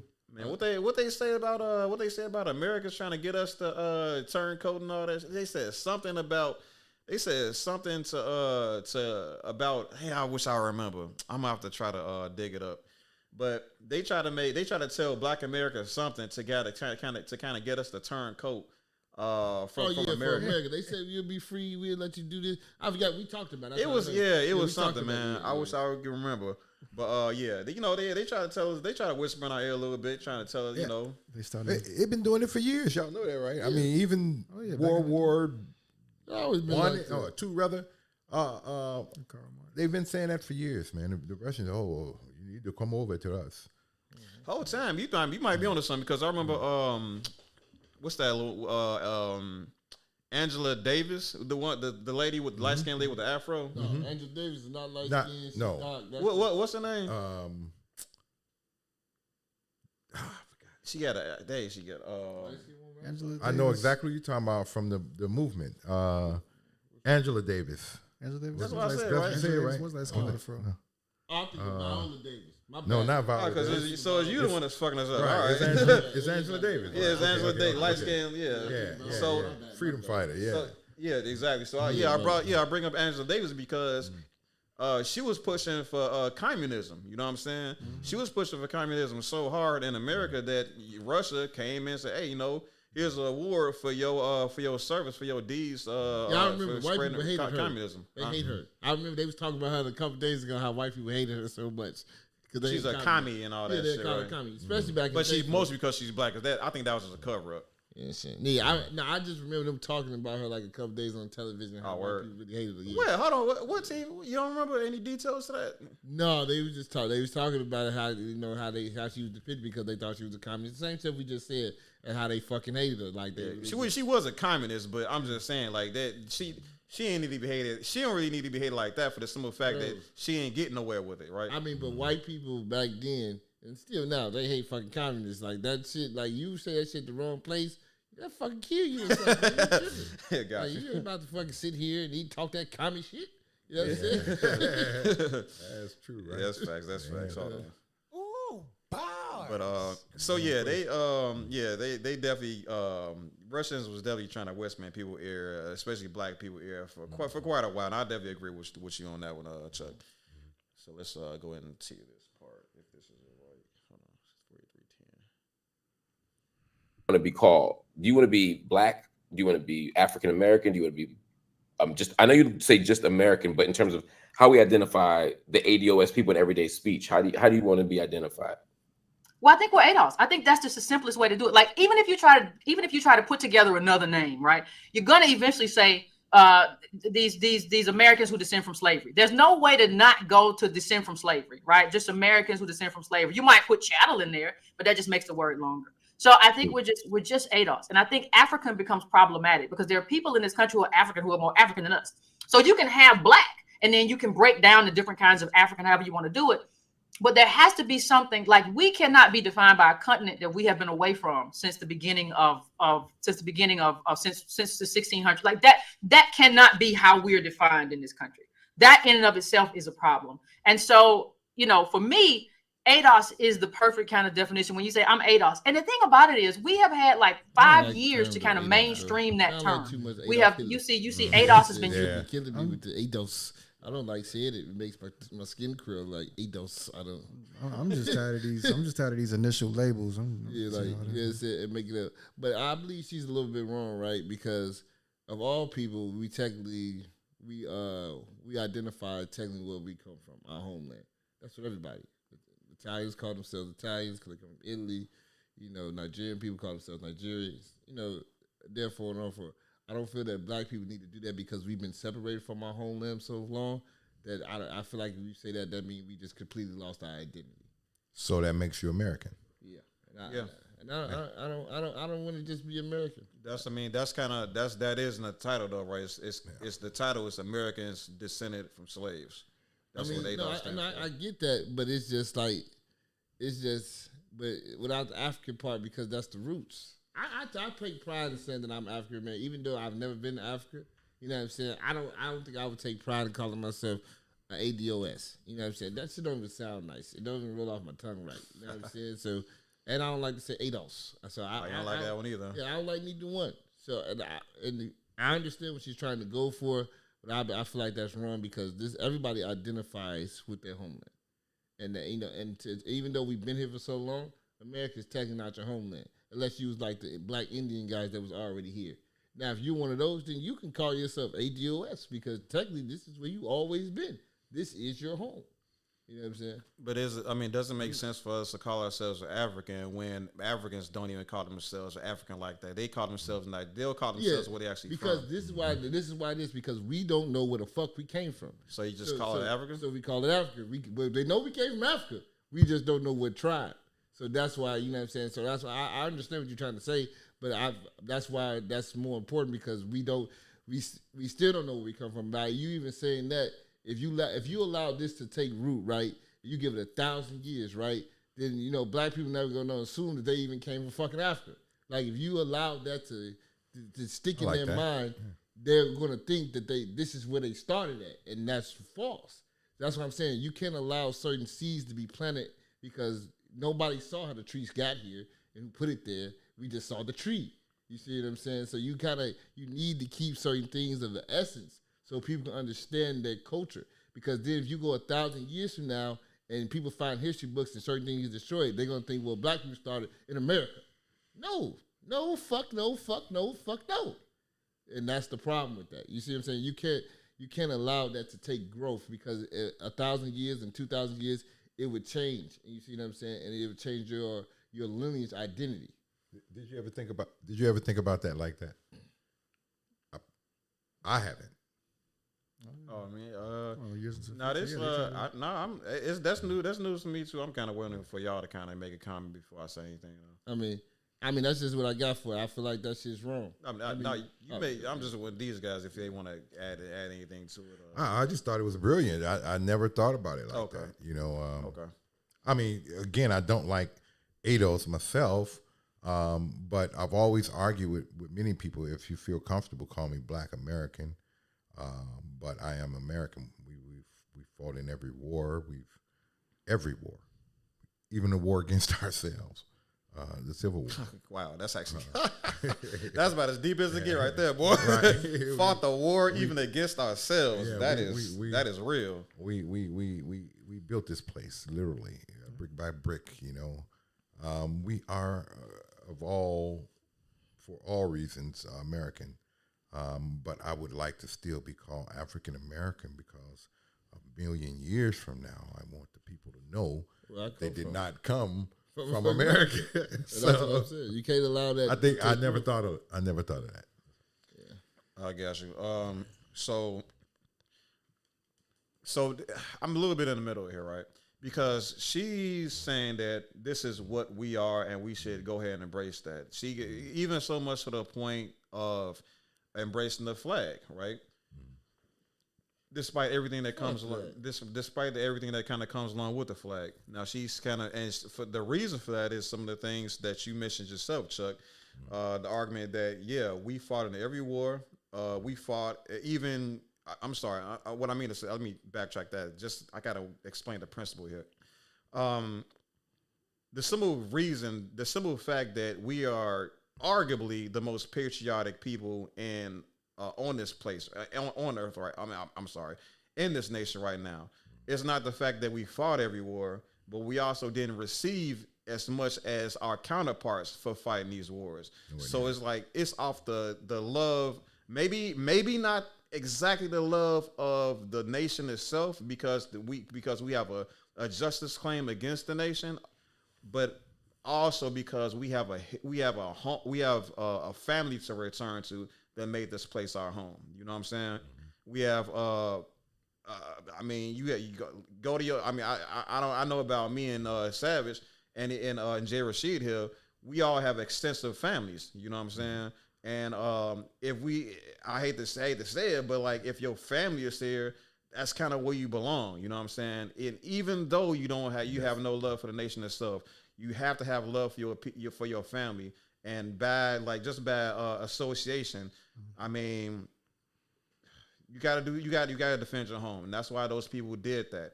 They saw America as their home. That's why they fought, even though they didn't receive the same benefits as their white counterparts. So just laying that out right now. This lady is using all that I just said as the reason why we should take pride in calling ourselves Americans, descendants of slaves. Now King brings up a pretty good point, that it's about where your roots lie, right? Because like you can take an apple seed, you know what I'm saying, and plant it anywhere, and it's gonna grow into an apple tree, right? Same thing for us. You can take us from a nation that we're from and plant us in America and wherever you want to plant, but we still gonna be what we are, African, right? Or wherever whatever specific nation we're from, but we'll just say Africa for right now. So I get that as well. I'm kind of in the middle with this, as I was in the middle with a lot of these different titles, even Black. You know what I'm saying? I kind of see the term ADOS as a tool that we can identify under to get something to get what's necessary for our survival. If ADOS, it turns out to be the premier motive of let's say if ADOS becomes the premier vehicle towards reparations, then it's arguably we probably should identify as this or throw it in our hashtags or what have you in order to get the reparations. And then after we get the reparations, we can do whatever we want that title. Some of us want to stay with it. Other of us can reject it or whatever, and then identify something that more so closely identify something that we can better identify with. But I'm just saying that's kind of my position on it. Go ahead. Well, we're saying the same thing. Absolutely. Even with her, I agree with ADOS 100%. I think that what she's claiming is real talk. You know, I mean, it's good stuff. I'm just strictly out the name. Hey, but if she say, hey, look, we're going to go with this ADOS and we need you, come on down. I'm on my way. Do you like the other one a little bit better? FBA. And manager, its acronym is Foundational Black American. Yeah, Foundational Black American. I mean, I like the FBA a little bit more, but it's just but be identifying that as what I tell my kid that's what you're supposed to identify as a no. If it's for me to get my reparations so you can write down a proper contract, I'm okay with it. I don't give a fuck what you call me in that motherfucker. But as long as you get the money right.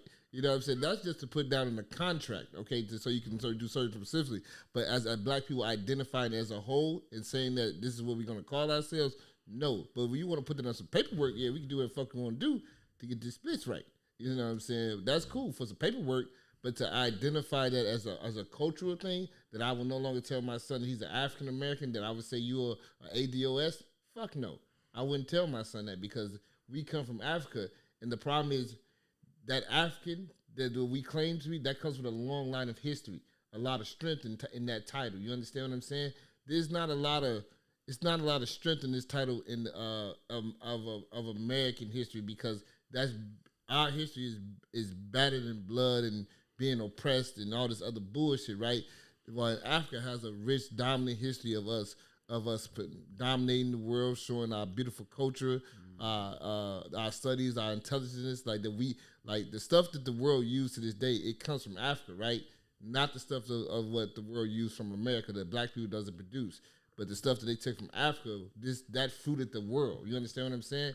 So by you separating yourself from that, you take yourself away from that rich culture.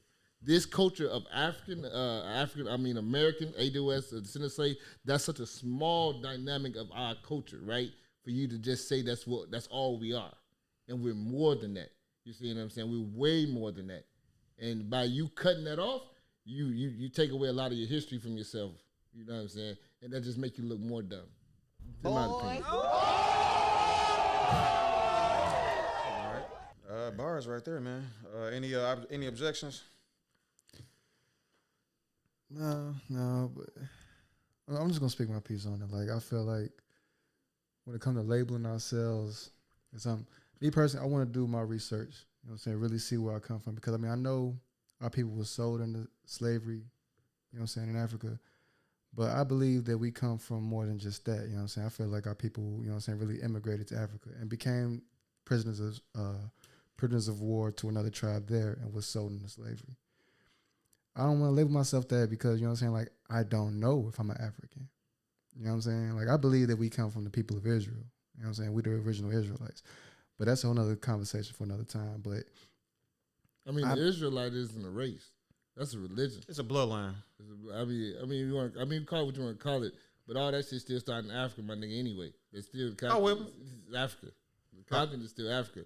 So by you saying that you don't want to, identify as African, that's what it is, though. It's African. I just want to know first, and I don't think. And then the whole thing of you saying that we migrated to Africa. No, fuck no. Out of Africa is the start of life. Black is indigenous to the world, though. It's not just exclusive to Africa. I want to give a shout out to Miss Pleasure. No, I'm just saying the start of life. It had, you know what I'm saying. It started in Africa. Like, the first people was Africa. Nobody started over here and then migrated to Africa. That wasn't how that shit started. Niggas started in this and then migrated out to find different lands and food and different environments. That's kind of how it went.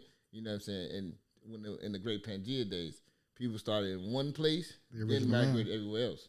The original man ventured out, yeah. One more piece to that, though. Mm-hmm. Okay, so Louis Lachey. My mother's maiden name is Lachey. Mm-hmm. Her mother was Lachey, and her mother Lachey, and her grandfather Lachey, and then his brother Lachey, all the way back to Louis Lachey, Lewis, from France, slave owner in the New Orleans. Okay, yeah, down there. French Quarters. French Quarters. Okay, so he was the father of Louis, Louis,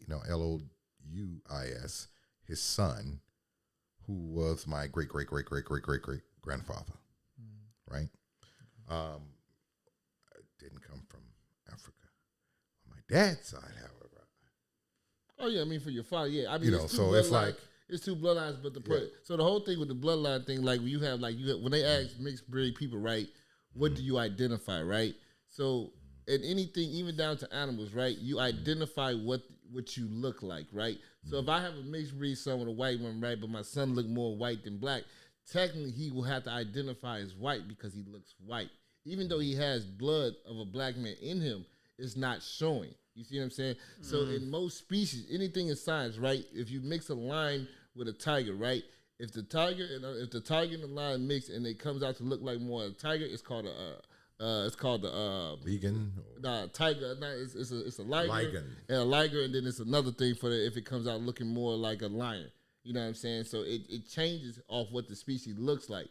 So if you come out looking like this, that, and the third, you have to identify with this because that's what you look like. Even though in your blood you have more in there, but the world see you as a black woman, but you have a white mother.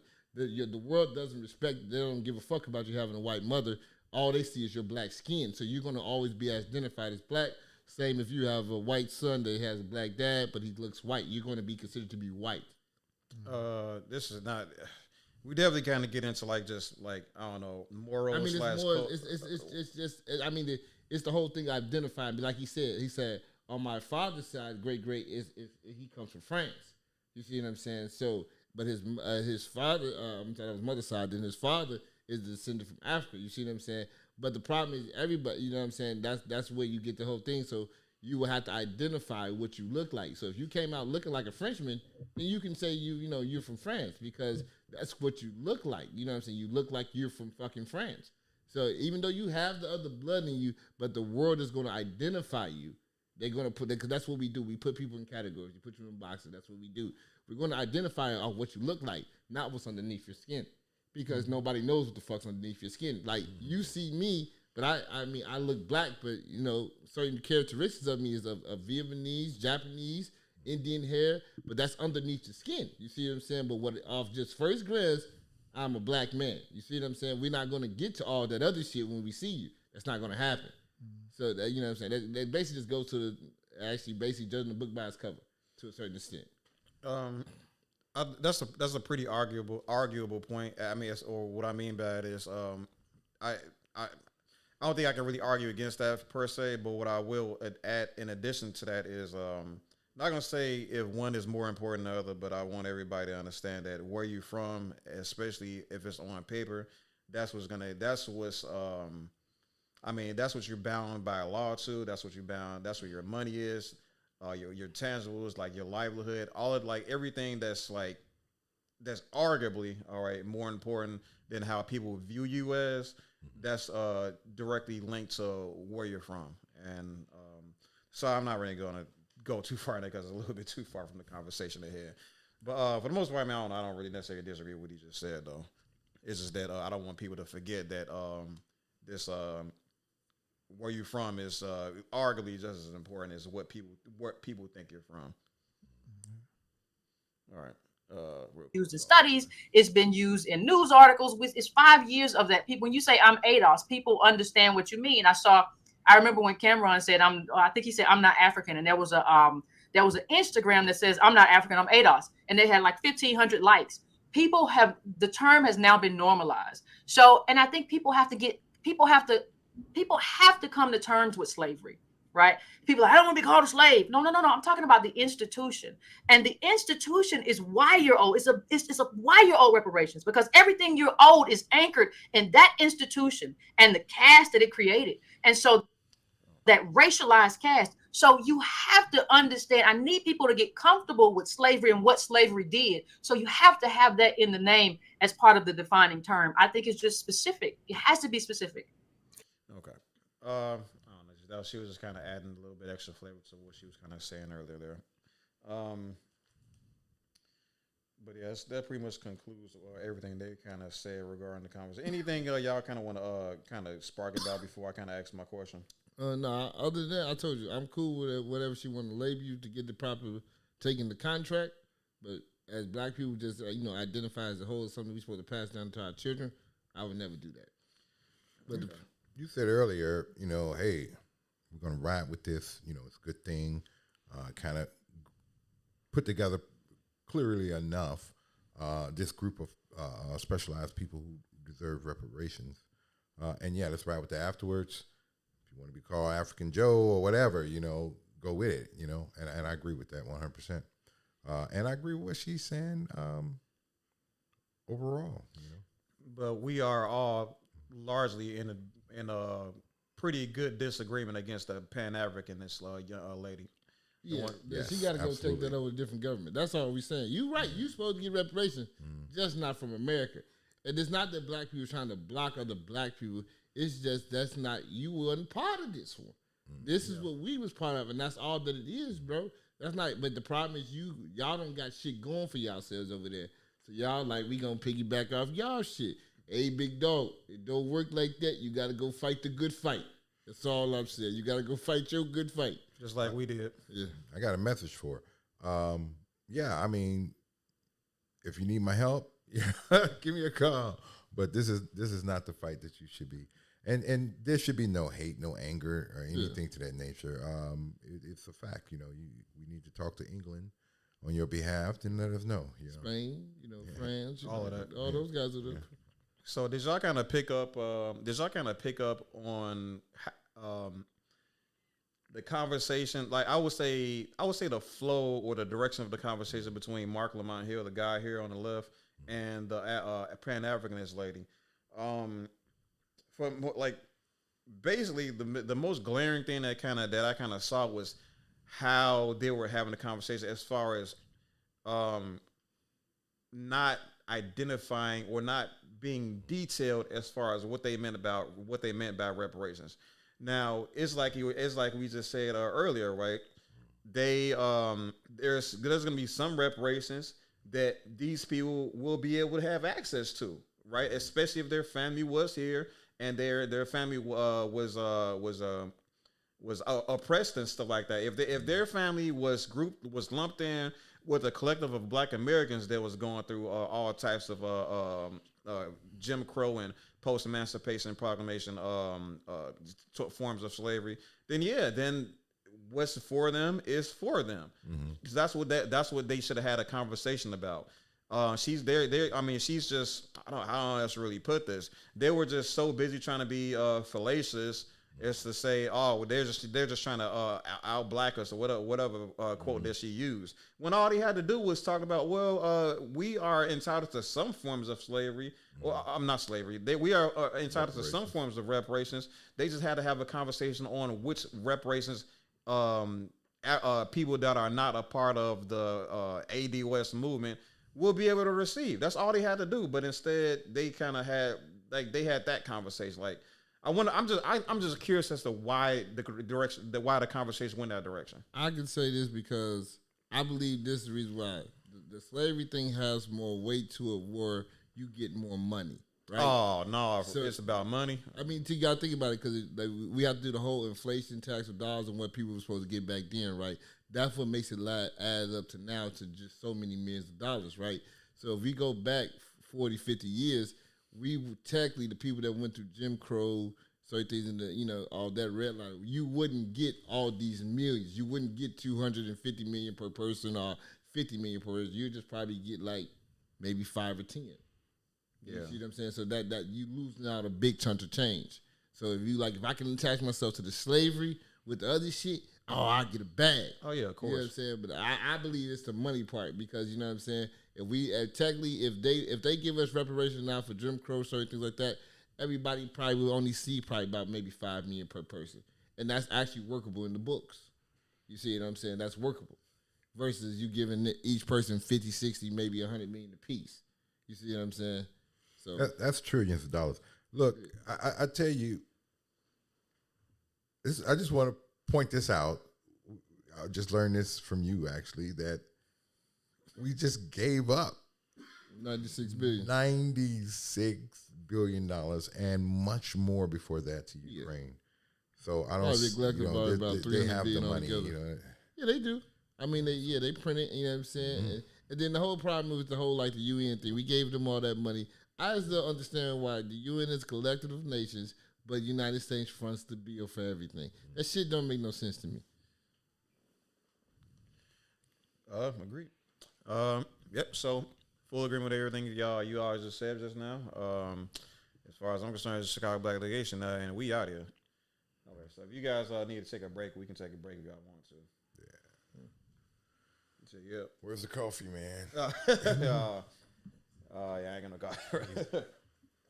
Where your restroom at, though? Back there.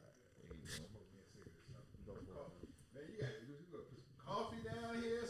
I mean, that nigga ain't got no drinks. We still ghetto, man. We ain't get. Maybe when I start making some money around here. Yeah, well, I like this, man. I want to look at a few things for you. You got a pretty thing going here. Where your restroom at? It's right down the hall. Yeah, whatever you I can take your number down and then I can take your number down and all that stuff, and then you can send me what you want to send me. Like that's kind of like the thing we already kind of get going. Keem sends me stuff. All the guys kind of send me stuff. I watch stuff myself. I take down the time. The only thing I would kind of say is if it's like really long form stuff, I would try to condense it into like something that's kind of like more bite sized for us to kind of quickly react to and stuff like that. That's for more, But yeah, send me whatever. I was thinking more of like I'm on the business end of stuff. I can't help it. But yeah, like space at Kennedy King. There's such a dire need for a pot. I want to look into that.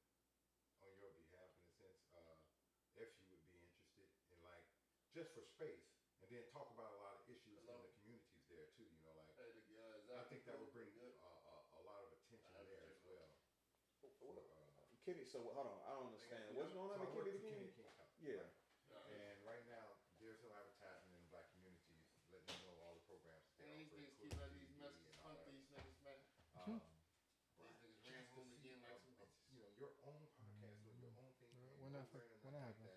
Just now, my son Just was like right here, at the you're doing park it there. about my nephew and his cousin. Which brings And they got a bunch of little lessons like attraction. 10 of niggas Just trying to drop. you doing your show. They would racist shit. You know how attract niggas be.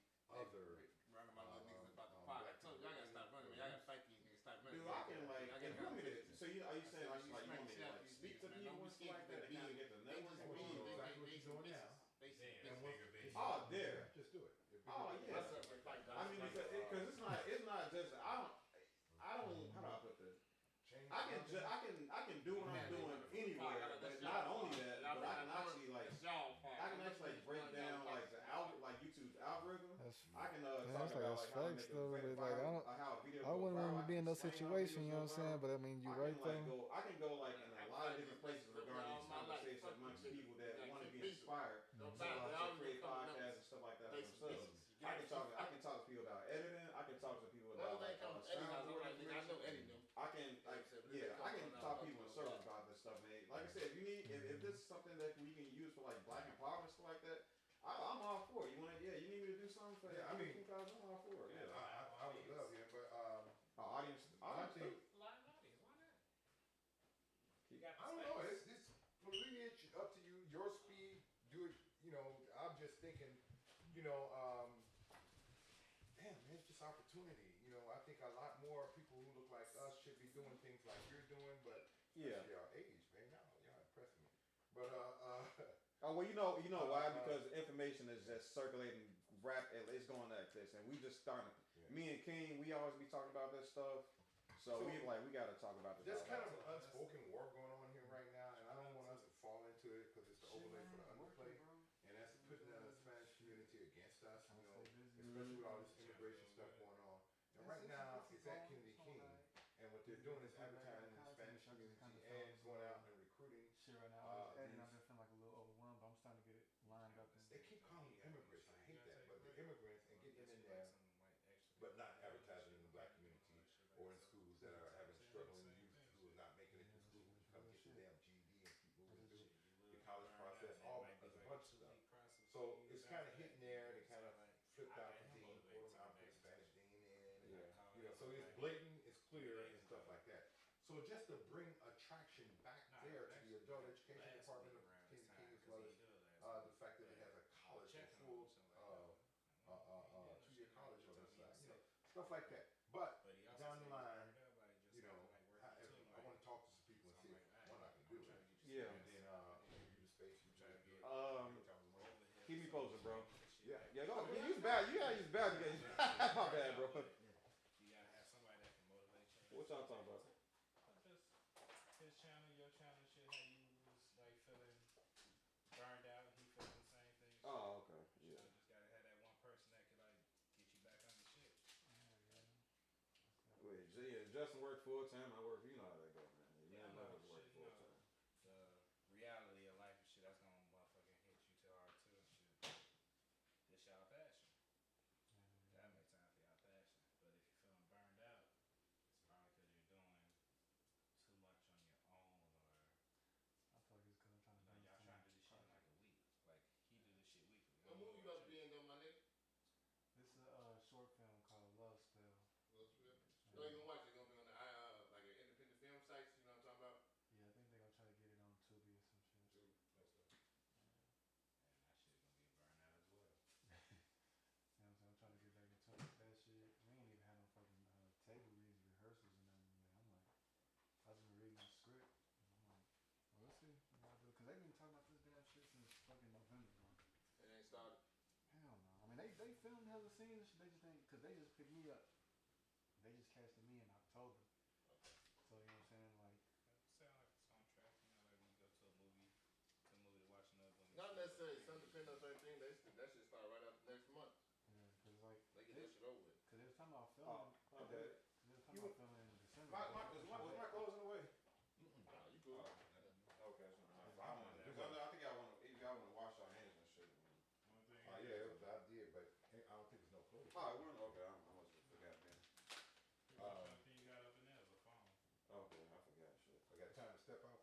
Oh yeah, y'all good, man. Just ain't nobody really watching. I mean, people was watching, but it is what it is. How many more videos you got? I got Two. two.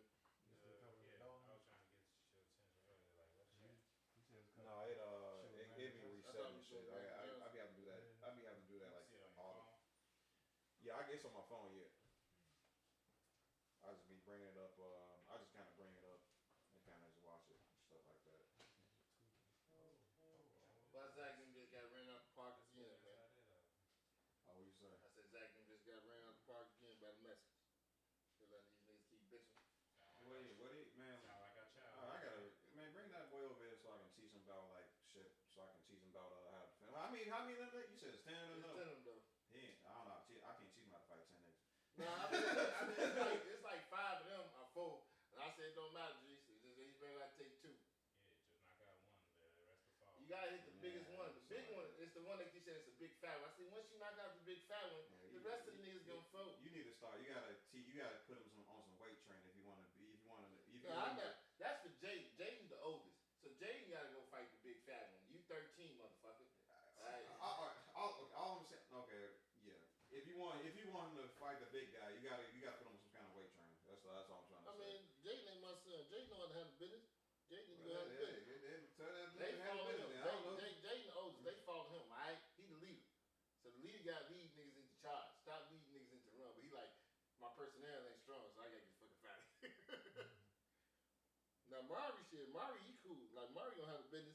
He a dirty little fighter. He gonna grab niggas by their nuts. He biting, scratching, kicking. He don't give a fuck. You know, he's a savage. You know what I'm saying? He gonna make a way. Nigga. He'll hit you with a rock. He ain't got to play. He ain't like just take this L. He's a little scavenger. Yeah, I can teach the boys some fundamentals with spacing and combinations and shit like that. But as far as how to knock a fat little kid out, man, that's gonna be. Yeah. It's funny too, man. I was over Josie's house yesterday, right? We were there for the 420, right? It's a nigga that been over there. That's Josie's cousin for a long time. I've been knowing this nigga for like a couple years now. So we finally just kind of narrowed it down where he knew me from right yesterday, right? Sure. And we got to talking. This is a nigga Scooter. This is a nigga that first whooped my ass when I was like 7, 8. I'm like, he said, nigga, I'm Scooter. I'm like, oh shit, nigga, y'all know you whooped my ass, nigga. Gave him my first L, like my second L. Never forget those, nigga. He said, I'm glad I never robbed you then. I'm like, yeah, no. He said, nigga, I'm Scooter, nigga. I'm like, hell no, this is crazy. I've been kicking with this nigga Scooter this whole time. Didn't even know it. Judges do know a lot of motherfuckers, though. I go to Judge's house, it's always somebody king, though, somehow. Yeah, he was talking, Chuck was talking about, trying to doing a show at King College. I heard, man, that'd be dope. That sounds pretty crazy right there. I don't see that one. Yeah, he worked at King. He get that going for you, too. That'd be exceptional. That's kind of crazy. Yeah, Chuck will get you right. That'd be a good show, too. What will it? Would it? That'd be... That's how you say the black community right there. King got some of the hardest niggas. Gotcha. I'm just telling you that right there. Them real niggas will kill the king, boy. Yeah. Yeah, what be some black people, them the ones.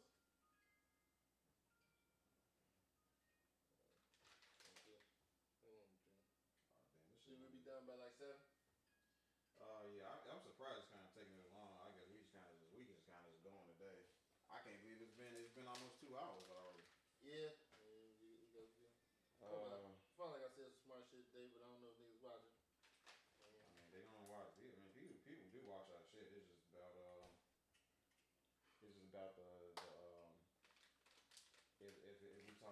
if I put it up and it's trending or not, baby. Yeah, I know because there ain't no Tiffany Haynes, that's what I said. Ain't that some shit? You put Tiffany Haynes in the drink. But this shit, man. About 10% of the people that, well, you see the last one I put up? Yeah, the one that Star Wars looking at that shit. Yeah, I saw that shit. Yeah, so yeah, about 10% of the people that see this video click on it. So that's kind of crazy. But otherwise, yeah, I mean, yeah, people love this shit. This video hit about 2,400 views already.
4,000. It's 3,500. The fuck? 25 subscribers? We got 25 subscribers. Hey King, we got 25 subscribers off this Star Wars joint, boy.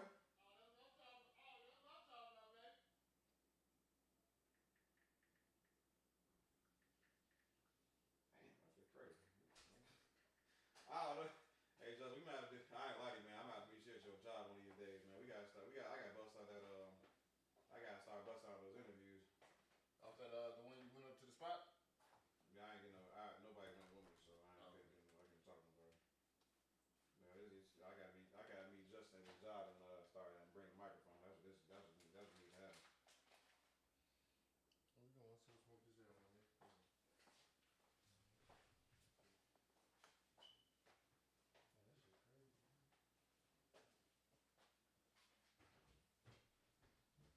That shit was funny though. Hey King. Yeah, that was the one with that's the one when y'all was making those you ain't don't know what she say? Don't know how to